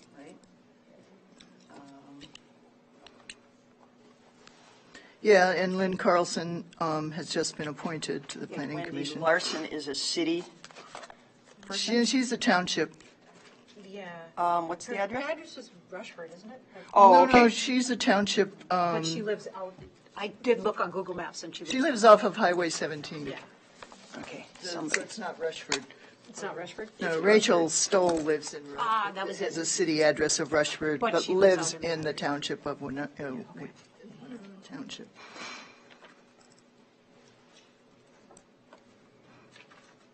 So the reappointment for Cherie Hales, who would occupy the city seat, is that that's been our previous practice, was to reappoint persons who have applied. But then are we exceeding, would that, she'd be the only one from the city then? There's only one person allowed. Yeah. So I would propose that she be the city representative, and that we have 2 additional vacancies. Commissioner Ward. I would then advocate for John Dwayne Wirt. Again, he, previously I said he's been a very active member and understands our comp plan and our zoning ordinance. So I would advocate for him and for Chad Theed. Chad also is a rural resident and would be new to a county committee. Just a comment on Mr. Theed. He made a comment a public written comment to the MPCA among the 615 that they received. You're right, he did, but that doesn't seem to be an issue with the rest of the board, so I guess I have the I'm just pointing that out. to change my mind then, too. All right, just input. And then I do not support Cherie Hales, so then I would go with Mr. Ryman to fulfill the vacancies. He does not live in the city. No, we don't want them to We live in the don't, we city. can't have, We would need one appointment to live in the city. Oh, no, we don't have to. It just is only, I think if you. limited to. Let's see what it's, I think it's might be, but Might, yeah, I don't think it it's has to. mandatory that it be a city person. It's just No more controlling. than one. No, yeah, I believe so, yeah. Oh, well, no, wait. I don't, At least one must be residents. Yes. If I could jump in here, the ordinance At says least four at must be least residents. Yeah. 4 must be residents. right, but it of doesn't a say the portion of the fifth county has outside to the be- corporate limits. Right, but a fifth doesn't have to be a city I believe you. resident. And 1 member has to be on the planning commission, so. Right, yeah. but it doesn't say, it doesn't give It doesn't- geographic location as a parameter. It requires that the, outside the corporate limits of municipalities, Right, right, which would include Lewiston, St. Charles, and. right. So all three that I'm recommending live out in the country. Okay, I just want to point out that we're deviating from previous discussion or previous process. In the past, we have discussed issues around the appointments, and then we have taken a ballot. So if you're giving input, then we will also take a ballot. I don't know who That you're was your giving. ballot. Yeah, that's my ballot. You want me to put it on a piece of paper? Well, okay, fine, that's, And we can. Tally them up. We can do the. Yeah. Okay. The ballot. be fine. Because I think we all have different opinions. Okay, Commission, anyone else ready to make Yeah, it? I am. Commissioner Meyer? Yeah. I haven't served on the planning commission with Ms. Hales. She's been a quiet and steady member, so I would support her reappointment. And then I would like to see Wendy Larson and Rachel Stoll appointed on the Board of Adjustment. Okay, anyone else ready to make their recommendations? Commissioner Olson, thank I you. will support reappointment of Sheree Hales. And I would go with Amy Cordry and Rachel Stoll. Okay, Commissioner Jacob? I'd support Dwayne John Wirt and Chad Theed.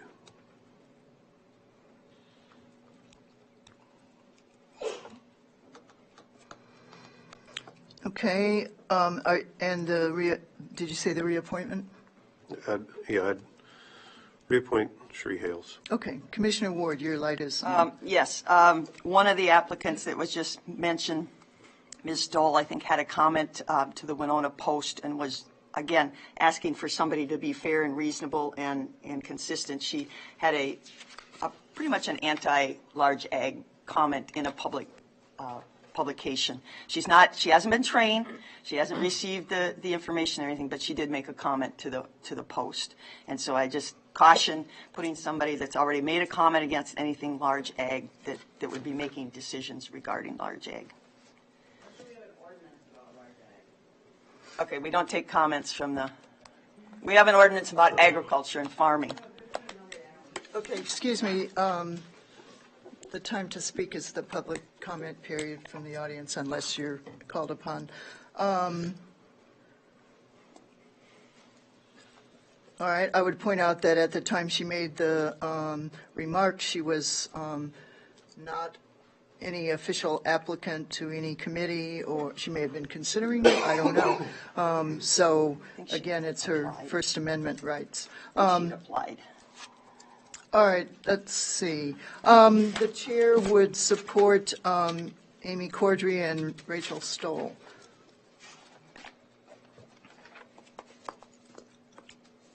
So we have actually 3 votes. And I would support the reappointment of Ms. Hales. So we have the reappointment. That looks like that passes. And we have 3 votes for Rachel Stoll, so she is appointed. We have 2 for several other people. 2 for Mr. Wirt, 2 for Mr. Thiede, and 2 for Amy Cordry. So let's go again and let's do your choices based on who is left in the running. Commissioner Ward, or Ms. Sonneman. I just wanted, I think that I would recommend, since you are being transparent and talking about this, which is good, that rather than do a ballot, don't do a ballot, but also you would need to make a motion, I think on each, I mean, you were listing each candidate Okay. and votes. I think it would be proper to make a motion on each candidate and then allow the board to vote, because it does say in the ordinance that the members shall be appointed by the Board of Commissioners, and the board only acts as a board, so. Okay, would you suggest that we go back to the Planning Commission appointees and vote on those also? No, that was your prerogative. All right, so for the Board of, taking the advice of our attorney, Commissioner Olson. I'll make a motion that Cherie Hales and Rachel Stoll, based on the number of votes, be selected to the Board of Adjustment. Commissioner Jacob. Okay, so my discussion is that I supported Cherie Hale, but I did not support Rachel Stoll, so I don't know how I would bring them together into one vote. So I would like the vote separated into each individual and let us vote each one. I think that's very clear, thank you. So let's vote on, would you? I'll retract my motion. Okay, there was not a second anyway, so let's have, okay, Commissioner Olson. I'll make a motion that we appoint Cherie Hales, or reappoint Cherie Hales. Is there a second? I'll second that. Okay, is there any further discussion on the reappointment of Ms. Hales to the Board of Adjustment? Okay, seeing none, all those in favor of the motion to reappoint Ms. Hales to the Board of Adjustment signify by saying aye. Aye. Oppose? Aye. Okay, the motion passes. Oh, I get to do this. The motion passes. Yeah, I'll make a motion to appoint Dwayne John Wirt to the Board of Adjustment. I'll second that. Okay, we have a motion to appoint Dwayne John Wirt to the Board of Adjustment, and we have a second. Is there any further discussion? Okay, seeing none, let's take a vote. All those in favor of appointing Mr. Wirt to the Board of Adjustment signify by saying aye. Aye. All those opposed? Nay. Okay, the motion fails. Take another, the board will entertain another motion. Commissioner Jacob, is that your light? Or Commissioner Olson, excuse me. So based again on the number of votes, I would make a motion that we elect Rachel Stoll. Is there a second? I'll second it. We have a motion made by Commissioner Olson, seconded by Commissioner Meyer to appoint Rachel Stoll based on the number of votes in the polling discussion. Is there any further discussion on that appointment? Okay. All those in favor of appointing Rachel Stoll to the Board of Adjustment signify by saying aye. Aye. Aye. All those opposed? Nay. Nay. Okay, the motion carries. Congratulations to Ms. Hales and to Ms. Stoll. We have one more appointment to be made. Commissioner Ward. I would nominate Chad Deed. Second? Okay, we have a motion and a second to appoint Mr. Theed to the Board of Adjustment. Is there any further discussion on the motion? Okay, all those in favor of appointing Mr. Theed to the Board of Adjustment signify by saying aye. Aye. All those opposed? Nay. Nay. Nay. Okay, the motion fails. We still need a third appointment. All right, I move to appoint Wendy Larson. I'll second that. Okay, we have a motion and a second to nominate, to approve Wendy Larson as member of the Board of Adjustment. Is there any further discussion? Just a point of clarification. I think Ms. Larson lives in Wilson Township, I believe, and Wilson has their own. She may be right on the line. It's Wilson and Homer right out there, and I apologize, I didn't look up. But if she does live in Wilson Township, Wilson does have their own, again, own zoning and planning commission, similar to the, city of Winona. It's that distinction. Didn't she live out Commissioner in? Olson and then Commissioner Meyer. Clarify the ordinance, I guess. question to Attorney Sonneman. The ordinance says not townships, but municipalities? It says outside of municipalities. Thank you for that clarification. Commissioner Meyer? No, so then my question was, is she disqualified or? No, she's not, my point is that she's not disqualified, but again, she lives under a different, if she is Wilson Township, and again, I apologize, I should have known this, Wilson or Homer, and again, she would be making rules and regulations that don't apply to her residency. But do apply to the county. Okay. Well, no, they don't apply to the county. That's a misstatement. They don't apply to the county. They have the impact on the county, excuse Yeah. me. All right, we have a motion from Commissioner Meyer and seconded by Commissioner Olson to appoint Ms. Larson to the Board of Adjustment. Is there any further discussion? Okay, seeing none, let's vote on the motion to appoint Ms. Larson to the Board of Adjustment. All those in favor signify by saying aye. Aye. Aye. All those opposed? Eh. Okay, the motion passes. So congratulations also to Ms. Larson. So we have one reappointment on that committee of Cherie Hales and two new appointments of Rachel Stoll and Wendy Larson. All right, can we continue in alphabetical order? Is that appropriate? We have the Community Services Advisory Committee. There are 5 vacancies, including 3 reapplications, so technically there's 2 vacancies unless we withdraw any of those names. We have received 1 new applicant, Dr. Ruth Charles. So by my count, we are still short 1 application for that board. Commissioner Ward. Just a question. Dr. Charles, she has served in the past, so she's been off for our policy is. She's been off for a number of years. Okay, so she's just asking to come back onto the Yes. policy. The one thing about that Community Services Advisory, it's, again, it's by the applications, it's really absent a public health figure. It's very dominated by the social services function. And so we need to do a better job of recruiting and get somebody with a strong public health background. And that's just my comment. And if we have one vacancy left, we should really strive to get somebody from, a health perspective. Thank you.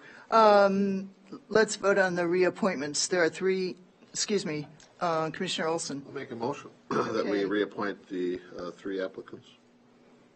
I'll second. Okay, we have a motion by Commissioner Olson, seconded by Commissioner Meyer to reappoint the 3 applicants who have put in their names for reappointment. Is there any further discussion? Okay, all those in favor of the motion signify by saying aye. Aye. Opposed? Okay, the motion passes. So we have 3 reappointments, Mr. Green, Ms. Said, and Ms. Stose.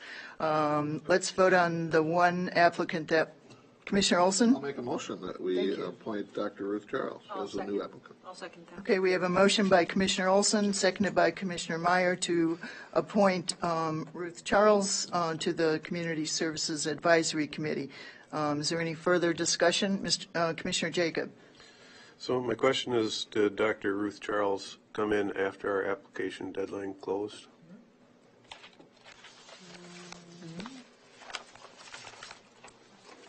That's why she's considered new?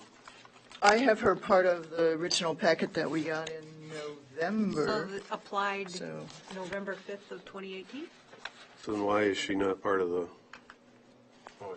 She's not a Oh, reappointment. She had not been, She Okay, hasn't all been right. serving on the board. but she applied in time? yeah. Yes. Yeah, at some point in the past, She was on the committee. but not in this past year, right? Is that? Right, there's Not a year, at- you have to be off for a year. She was off for several years, yes, which is a good point to bring up. Okay, that's good. Okay, any further discussion on the appointment of Ms. Charles, Dr. Charles, to the Community Services Advisory Committee? Okay, seeing none. All those in favor of appointing Dr. Ruth Charles to the Community Services Advisory Committee signify by saying aye. Aye. Opposed?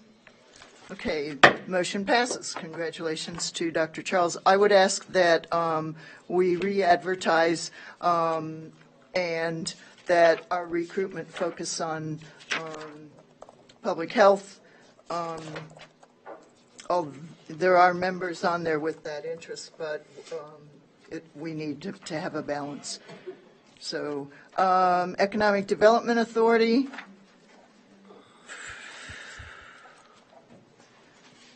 I have, I'll make a motion to appoint James Dorr. I'll second.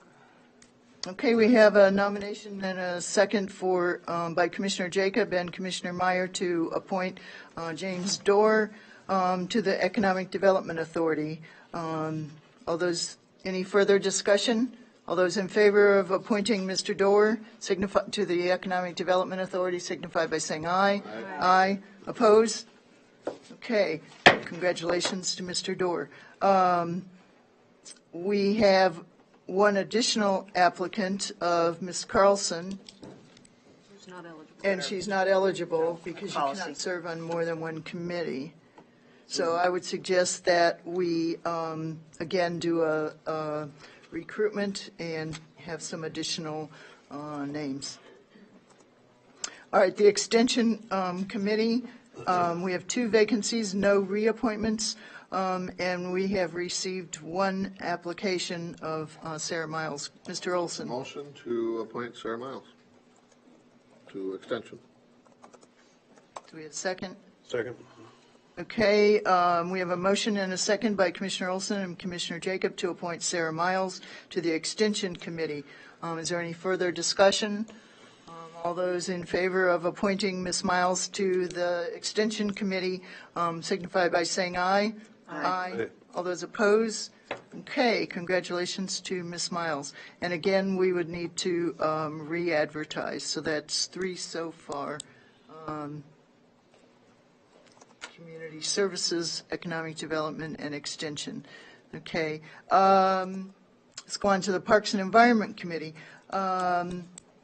We have 6 vacancies, 3 are reappointments. So we have 3 vacancies to appoint today, not including the reappointments. So let's deal with those first.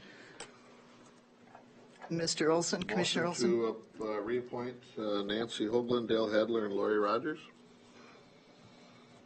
Second.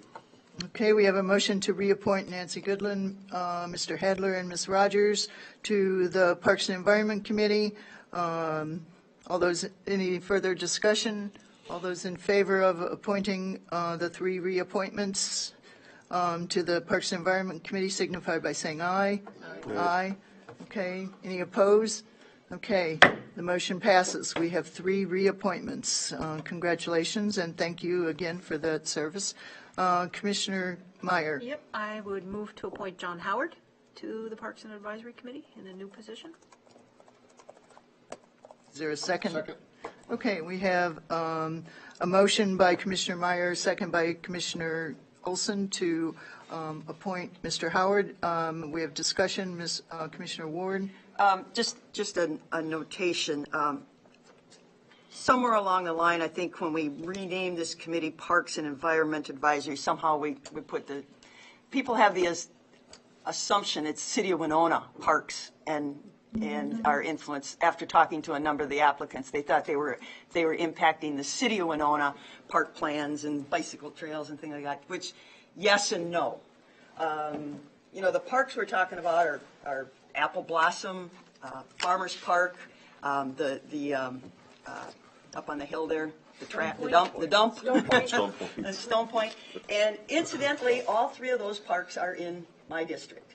And unfortunately, it seems like the applicants we get we can do recruiting and going forward is trying to get people that live out in that geographic area. It just seems like our applicants are dominated by City of Winona people. And just as a comment, maybe we need to change the name of that, or emphasize the name of that committee or something. Commissioner Meyer? Yeah, because I was add that aside from Lynn Carlson, every single one of those is a resident of the City of Winona. Yeah. Yeah, I noticed they are city residents. When I talked with them, they all understood very clearly that, of course, the City of Winona is included in the county and we need to work together, but that this focuses on the county parks. And I would put the focus on the financial obligation of all our parks to the City of Winona. Do that. I like that concept. Let the city We might Winona. have some takers, Marcia. Yeah, have the city of Winona take over parks. We have a motion to nominate Mr. Howard, made by Commissioner Meyer, seconded by Commissioner Olson. Is there any further discussion? Okay. All those in favor of appointing Mr. Howard to the Parks and Environment Advisory Committee signify by saying aye. Aye. All those opposed? Okay. Congratulations to Mr. Howard. We have 2 more vacancies to fill. I'll move to appoint Gina Cherney. I'll second. Okay, we have a motion to appoint Ms. Cherney by Commissioner Jacob, seconded by Commissioner Meyer. Is there discussion? All those in favor signify by saying aye. Aye. Aye. I'll move to appoint Thomas Jaziski. Excuse me, Ms. Cherney gets the official touch. All right. I'll move to appoint Thomas Jaziski. I'll second that. Okay, we have a motion to appoint Thomas Jasiski by Commissioner Jacob, seconded by Commissioner Olson. Is there any further discussion on that appointment? Well, Commissioner Ward. I can support it. I did like Mitchell Johnson because I think he was we have this big push on invasive species, and of course, I think both would do an excellent job. But I know we have this push and we have some grants and everything, and I thought Mitchell Johnson may have been a real asset in getting rid of invasive species. But I can support the application. Yeah, I actually have similar feelings about that. So is there any further discussion on the support for Mr. Jasiski? All those in favor of appointing Mr. Jasiski signify by saying aye. Aye. Oppose? Okay, let's do that again. All those in favor of appointing Mr. Jasiski to the Parks and Environment Committee signify by saying aye. Aye. Okay, all those opposed? Okay, congratulations to Mr. Jasiski. Looks like we went in alphabetical order. So sorry to Mr. Johnson and Mr. Nicholson. Need to have names that are a little bit higher in the order. The Personnel Board of Appeal, we have 1 vacancy and we have received 1 application. Mr. Wensler, is there any discussion? Okay, we need a motion. I'll make a motion that we appoint James Wensler. I'll second. Okay, we have a motion and a second by Commissioner Olson and Commissioner Meyer to appoint Mr. Wensler to the Personnel Board of Appeals. All those in favor of that appointment signify by saying aye. Aye. Oppose? Okay, congratulations to Mr. Wensler. He gets the tap, too. And we have, the last one is the Stockton Rolling Stone Minnesota City Watershed. We have 1 vacancy and we have received no applications. So I would suggest that we re-advertise for, that would be our 4th committee that we need to re-advertise for. Okay, moving on in the agenda. Next item of business is discuss county board appointments to 2019 boards and committees, and that's on page 204 in our agenda packet.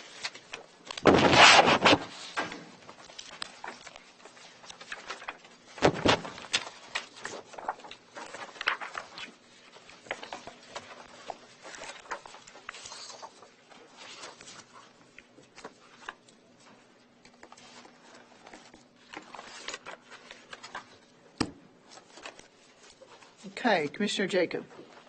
Well, for discussion purposes, I'd just offer that I'd like to stay on the same committees I'm on.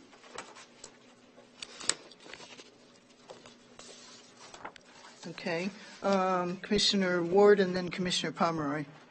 Commissioner Meyer, excuse me. No problem. I'm all but one. I'm comfortable with serving on where I have been serving. The one, as I just said, on the Community Service Advisory, I really have some angst that when we combine both human service and public health really kind of taken a second seat and doesn't have the presence. And as I commented earlier, even on our advisory board, it doesn't have the presence of community health, public health. So I really would like to serve on that community service advisory, taking Commissioner Pomeroy's seat, being that I do represent the county as the health board and as the SHAC representative, and I strive to be healthy. But anyway, I feel like I'm missing out on some of the discussions to take to the state level, and so I would like to add that to my list of committees if possible. It's fine with me. Let's have all the comments and then we'll have discussion. Any other comments? I just see that Commissioner Ward was the alternate, so I would have no problem with that. Okay, I have a comment that, Commissioner Myers, you were on the speaking order, and it looks like Commissioner Ward is back on. So, Okay. I would be happy to switch for the alternate position with you. Are there any, so I would be happy with keeping all of Commissioner Pomeroy's appointments. Although I have specific interest in the EDA, and that's full.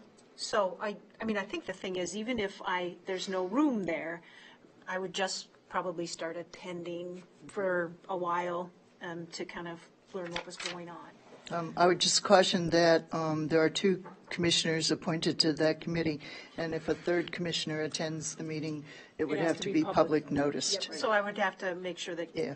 But they're on our, the meetings are on our calendar, so does that not comply with the public We notice? still have to say that it's going to, a quorum of the board Board's is going gonna to be be there? possibly there, yeah. Yeah, because I had the same issue Yeah, we with can put that on our website? Road and Bridges. Well, we only put it there if there might be. We can't put it on every meeting. It wouldn't, Right. it kind of defeats the Yeah, purpose. that was my only comment. It's still very possible, because I have attended Road and Bridges when I saw the need to, Yep. and it was public noticed. And then my question is, I'm really interested in learning about property taxes. So is it a requirement that the rural commissioners only can sit on the land records committee? No. Because, I'd be interested in that, but on the other hand, again, I can just make sure that Administrator Fritz knows that I'm going to attend for a while, just because I'm interested in. Yeah, in that case, we typically have one that goes, Yeah. so you can show up anytime. Yeah. As long as the alternate's not coming Yeah. as Yeah. well. Yeah. Would Depends on agenda items. Commissioner Ward, would you be comfortable? I could. Giving your I- alternate position to Sure. Commissioner Meyer? Yeah, so that takes care of that issue. Okay. All right. Okay. It's a really exciting committee. Yeah. Land records. It is a core function of Winona Commissioner County Ward, government. did you have a Many things that are comment? Yes, very I have a comment. Okay. Attorney Sonneman gave allusions to the CJCC, that it's not a Well, that was just an prestigious- example of not Well, having an it's a appointment. committee that has grown and expanded, and particularly with this the jail study and everything. And I find it strange that their bylaws just say one commissioner. And so at some point in time, I would like to maybe look at the bylaws of the CJCC, because you have multiple subcommittees, and Commissioner Kavesi can't possibly attend all those subcommittees, and they have related topics and stuff. But it's grown to be such a. I do attend the subcommittees, Yeah, but well, I know you do. But there again, putting all the information in one commissioner's hands or head, sometimes, I just would ask sometime to review the bylaws, why we said only one commissioner, when we have the opportunity probably to have multiple commissioners on those subcommittees. So I just ask that we review that. And then the one I question. It's actually called the Criminal Justice Coordinating Council, and I think it's different than a committee because it brings together all of the stakeholders in the criminal justice system, including community services and the schools and everybody. So, so it has a broader, I think, function that way. But certainly we can look at the bylaws, and Administrator Fritz is on the executive committee. I'm the chair. Trying to remember, I think the vice chair is also on that. And so, and anybody is welcome at any of the subcommittee meetings or But then the again, work do we have groups. to post that it's a potential? I mean, I'm trying to get away from having to make that clarification that, a couple of commissioners might show up. But there's a lot of work being done, regarding policy. There's a lot of work being done, right. And again, I just don't think it's such a broad committee that, again, I appreciate Commissioner Kavesi attending all these things, but again, having all that information going to one person versus multiple persons to make future decisions, I think is not Well, representative. we have our first meeting of the year tomorrow. I can bring that up. Okay, if you so. bring it up, that would be great. Okay, the other one I question, and we've gone through this, and I think we asked the question last year and such, Winona ORC. Not that, I'm not saying there's anything wrong with Winona ORC, but why, and I think Commissioner Pomeroy did serve on that, but not as a county commissioner. I think you can serve on those boards as a community person, but when we put it on our list of they look at you a little differently, like you've got money. And we always are looking for money or services. So again, I'm not sure, and I don't know if. I don't think that's been on in the past as an official. But it They showed have in up their here. bylaws to appoint a commissioner. It's really not the county appointing someone, but I don't think it's appropriate really to be on our list. I mean, it is something that they should reach out to a county commissioner. Yes. And then one wants to serve, kind of like I think we do with Hiawatha. Yes. It should be treated more like that. Yeah, more as a in my opinion. community Yeah, member. it's not a county board committee. Right. Right. So Yeah, that's fine, Okay. because I question why it dropping was it? there. So we'll take that one It off our just list. doesn't belong on the list. Right. It's more a private appointment. All the of others the are board. we're by statute discussing. or we're joint powers boards or, okay. Right. All right, so we'll take that one off. Thank you. Do we have any other comments? Because the chair has comments.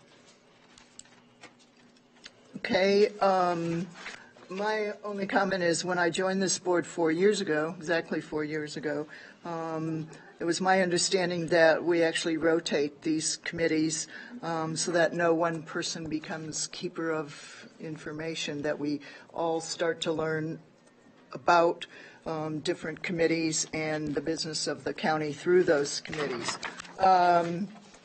With that being said, I would propose that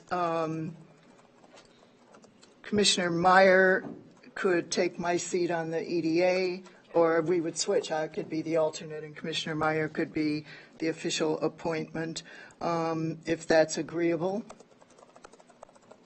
Okay. And I would also propose that, Well, oh, sorry. Okay, so Commissioner Jacob is the alternate, so I don't have the alternate position to give to you. Oh, I see, you were going to attend. Yes. Oh, okay. All That'd be right. great if you want to give me your spot. I will give you my spot But as. you don't have to. No, I will, I think we both share an interest in that, and I will attend, as I do many committees, but I would offer that seat to, that official seat to Commissioner Meyer Okay. off the EDA. So that's one change. Would you be interested in switching high-speed rail to be the primary? High-speed rail meets in Red Wing? Red Wing. And they just changed their name. They're now called the Yeah, Red River. yeah, it's not we're not high-speed It's not anymore. really high-speed rail. Yeah. Do they meet every month? Does anyone know? I think they've moved to They were a, talking about not going in the summer. I think it's I want to say quarterly, maybe. that would be fine. Okay. You know, we'll switch then the alternate and the, my other change would be to request, serving on the Southeast Minnesota Water Resources Board. I have, done a number, I've spent a lot of time researching and being knowledgeable about water issues. This one is a regional board, and I would like to serve.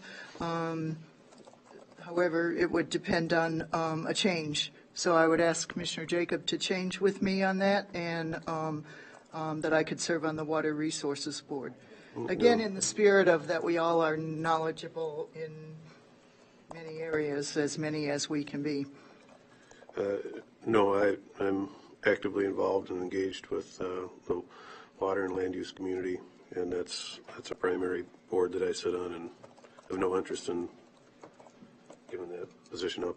Okay, but you're discounting that someone else could become actively engaged, but thank you.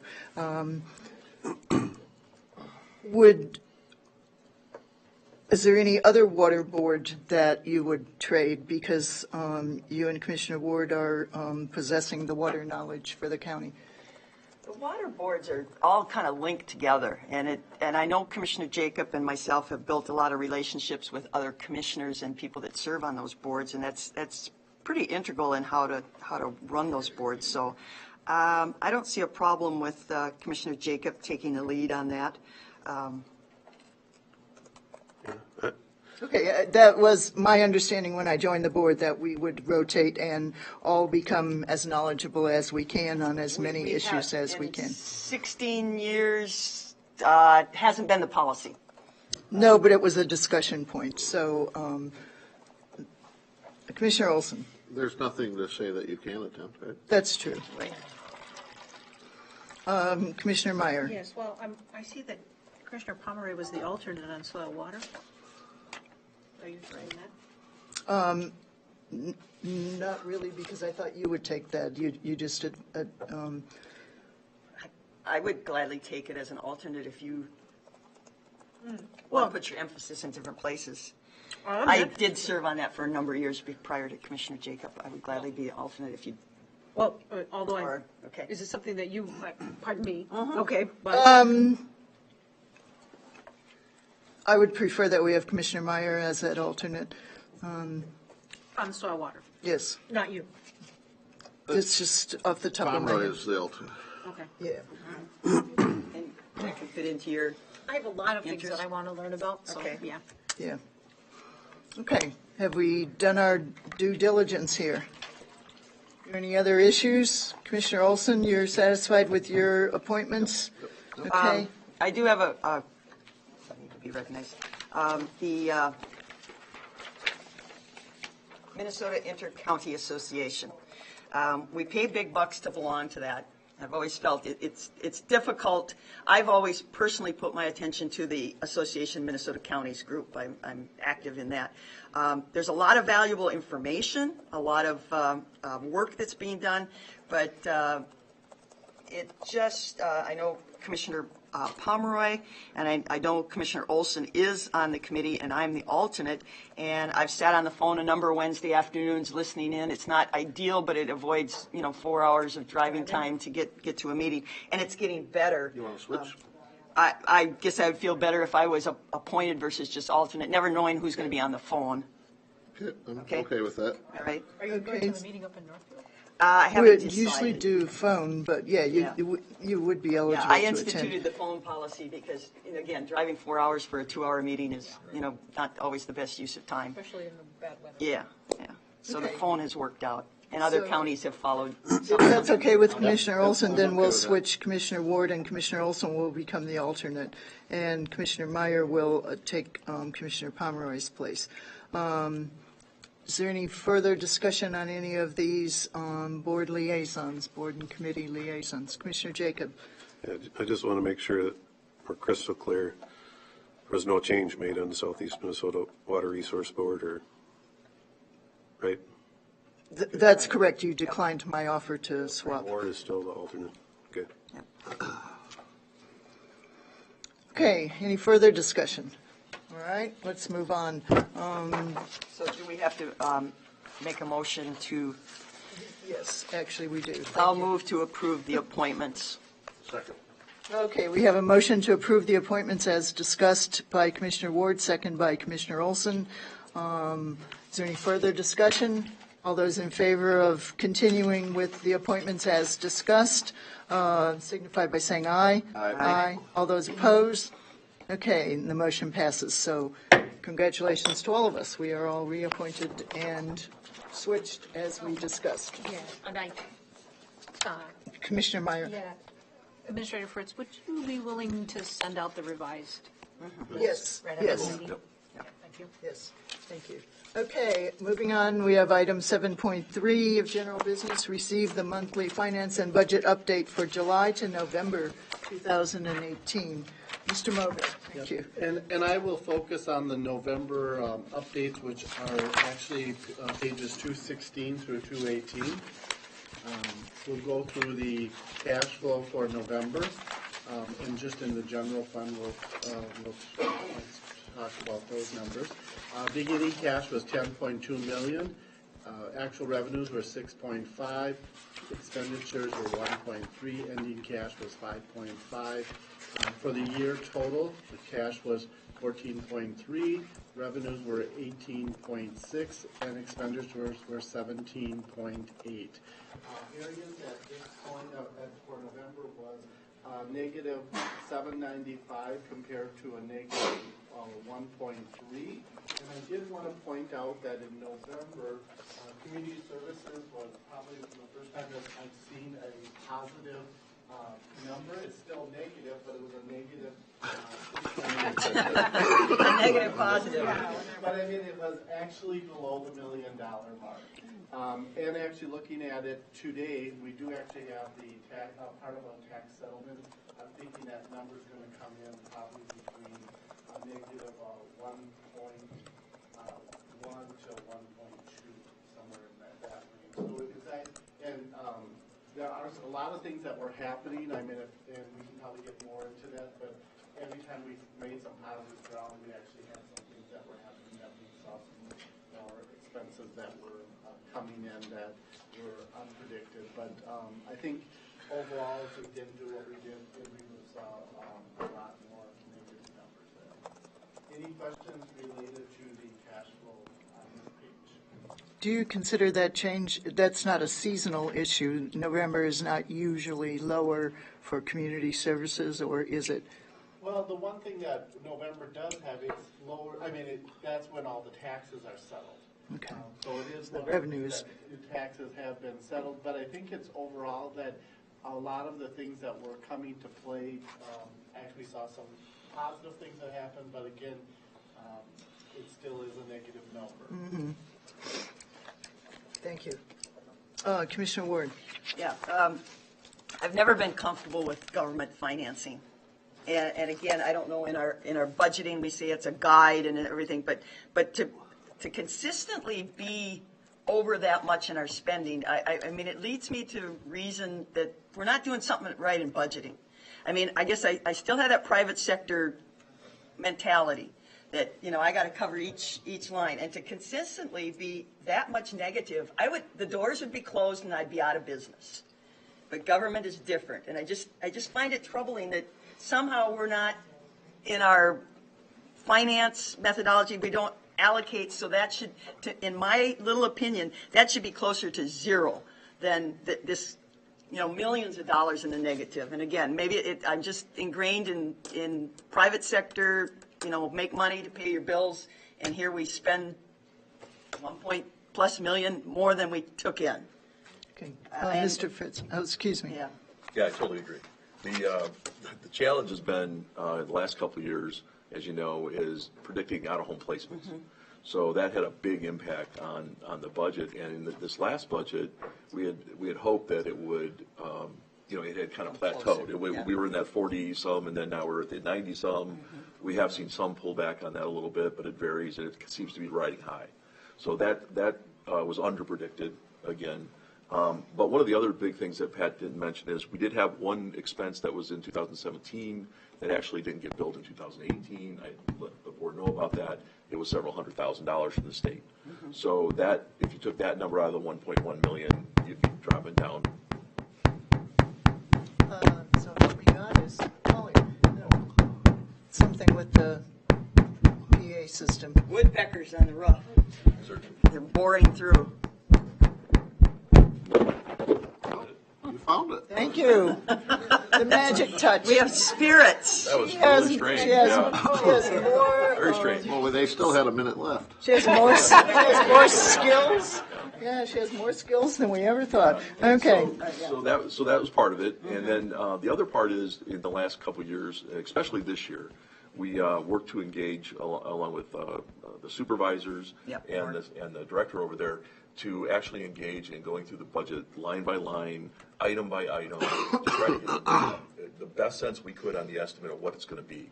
So I expect next year to be a little closer. We've gotten closer. We would have had it a lot closer if we didn't have that 2017 payment. Yep. And next year, I believe we'll get even closer. But it is an effort to try to figure out there's just a myriad of state programs and federal programs. As you know, we have over 100 social programs and 30-something income maintenance programs, and they all have different ways of approaching things and different ways of paying us. Yesterday, the staff and I, as a little anecdote, were going over a list of invoices from the state and working with the supervisors, and we actually have to go back to the state and say, what are you invoicing us for? Because they don't even know what that means, and so we have to determine that. So there's a lot of information over there to dig through to finally get the budget and the actual expenses to line up. So, but we're doing that work, and Pat's been involved in that. I've been involved with the supervisors over there, have been doing a great job, and I think we'll get closer. So I totally agree that the goal is, yeah, it should come out pretty close in the end. Yep. It's never going to be perfect because your budget's a plan, but we should get much closer than that. Yes. Yeah, I appreciate the comments. I like to think that some of the impact of the Community Services Advisory Committee is coming to fruition. They have focused on foster care, on support for foster care and home placements. And that's been the Community Services Advisory Committee actually meets quarterly, but they have formed a subgroup that has been meeting monthly to address that particular issue. So I'd just like to point that out. I would hope that we're starting to see some of the impact of that and got us back again. Yeah, absolutely. Okay, Mr. Moga, sorry. Yeah. Any other questions on this document? Otherwise, I'll move to the summary cash flow. What page are you on in the packet? The summary cash flow is page, I think, 218. 208? No, wait. 218. The numbers on the electronic copy might be different. We don't have the amendment, I don't have the amendment copy. This should be the original. I have it at 225. Yeah, I have 225 too. Some additional pages for the health board meeting. Yeah, it shifted things back. Oh, okay. My packet only goes Sorry to about that. 222. Yeah, you're probably right, it is probably 220. With members in the audience too, somehow we need to be able to put this up, what we're talking about. And I thought we used to. We do usually. It's not readable. It's just not readable, yeah. One of the things with moving over to Well, it's getting pretty small here too, so is it readable? I mean, look at the aging on the board. Maybe you need to make the print larger. Well, just a side note on that, one of our goals in moving to the other location for board meetings is to try to enhance the visual experience for the, I know planning has been, Kay's gone, but everybody's would like to see better graphics, screens, and this just doesn't really do it. We're trying to do that in Okay, place. all right. Okay. Good point. Actually, this would, cash flow for November would start with 19.6. Actual revenues were 42 million. Actual expenses were 42.9 million. Ending cash is 18.7. And the numbers are the same except for the 2017. But in 2018, we actually pull out the solid waste because that's actually not part of the cash flow because that actually is a restricted dollar amount. So the difference between the two documents is the 873 and the 795 is a difference of 77,000 if you look at that document. Okay. Any questions on that document? If not, we'll go to the budget, summary budget. Looking at this budget, budget is at November. There's 92. We're at 92% of the way through the year. The only item for expense-wise that is actually over that amount is the human services, and that has been always running high for us. At that point, it's 103% at that point. Again, that goes down to that we had a lot of the foster care payments or home placement costs that are actually that are triggering that number to go higher. And then at the bottom item is interest that we had budgeted for the year. We were thinking we were going to bring in 150,000. We brought in 223,000. So actually, we're actually ahead of Awesome. the plan. Those CDs are paying off. The rates are going up. But the other thing is, I always point out that this number is very low compared to what we normally would have been bringing back when the interest was a lot higher, because that number would have been probably $1 million. We'll never see those days again. Anybody have any questions on these documents? If not, thank you.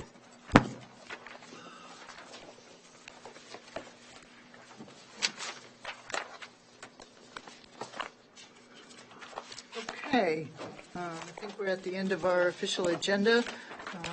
Take a motion to, Oh, we got comments. And stuff.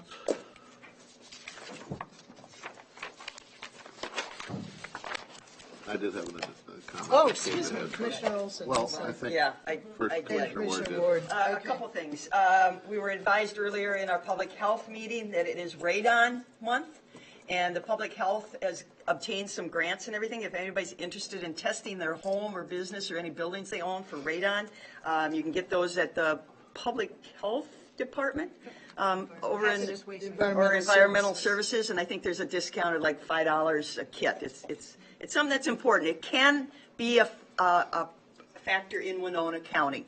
It is a natural occurring gas, but the long-term implications are it can cause cancer. And it's prevalent in basements, and, you know, a lot of times who sleeps in the basement? The kids. And so I think it's important that people test their homes so that we can do that. Something upcoming that I would like to, and I see planning is gone, I would like probably the planning department to work on is some type of educational forum for manure management. It seems like, and soil health and soil testing and the assets, so do we call it, for better terms, shit 101? You can laugh.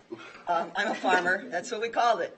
And my father always called it a valuable commodity. And so when Saturday morning when we went out to clean the calf pens, we were doing valuable economic, work to get that out on the fields.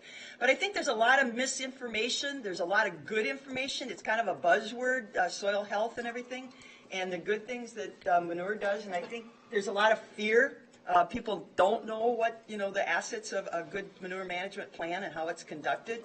And so I would ask maybe I think there's a person on the Soil and Water Conservation or Josh Committee Olson, yep. that could be a good resource, but have some kind of, informational, I see Daryl Buck's in the audience, some kind of good informational how good, manure is, and it's a valuable commodity. Can we have you're proposing an agenda, a future agenda Yeah, item? I'll second workshop that. or something. Okay, so we have a second, so Yeah. let's Right. curtail discussion. Okay. All right. The last thing then, I think, is at some point in time, we need to review our Planning Commission ordinance with all the discussion today, and knowing that it's not in statute, the planning, by the board chair, it's our ordinance, so maybe at some point in time, we want to review that and see if that's what we want to continue with. Okay, do we have a second on that? Yeah, I'll second that. Okay, thank you. Those would be added to a future agenda. Attorney Sonneman. Hey, can you have something? Oh, I just wanted, this just came. Yeah, I was going to put that after the adjournment, and actually, But I need I to just brush up had, on my Roberts rules. I had a local attorney that reached out to me, and I did put him in contact with Mr. Fritz regarding the courthouse security. So I just wanted to put that. Oh, good. All right. Attorney Sonneman. I just wanted to make an announcement, speaking of CJCC, or Criminal Justice Coordinating Council. We're sponsoring again, I think it's our 9th year, the Elected Officials Forum, January 26, 2019, co-sponsored by the League of Women Voters, and that'll be at the Winona History Center. I believe it's at 9 a.m., but come over at 8:30 because we've got a continental breakfast, and it'll be local, county, and state officials, meaning legislators, and school board. So we've done it every year, and it's a great time to interact with your elected officials and hear what they have to say. And we're asking them to talk about what they anticipate for this year coming. So It's on 26. 26, yeah, Saturday. Yeah, 9 o'clock. History Center. If you come early, there's breakfast. And it'll be there the whole time too. So Yes. coffee and little things. Okay. I have one information item. I would ask if we have any information from the state on the impact of the federal closure, the government closure. Do we have any indication of how that might drift down to the county, or when it might drift down, or, because I know we have federal employees throughout the state, obviously. Yeah, we have some information from the federal government in terms of our grants. I just shared some with Karen yesterday. They're operating through a certain point, January 18th, yeah. And then they indicated to us we need to continue to act as if the program isn't still in place. But as far as the state, the trickle down from the Fed to the state to us, we've seen some speculation, but nothing that's I know everybody's in specific. in transition, so, Yeah. all right. I think as soon as we get information, we should be informed. Thank you. Yeah, if I get anything from, usually that comes from our associations or directly from DHS. Motion to Okay. adjourn. Motion to adjourn. Second? All right, we have a motion to adjourn. Commissioner Olson, seconded by Commissioner Jacob. All those in favor say aye. Aye. Aye. Okay, the board meeting is adjourned. Thank you very much. We've handled a lot of business today.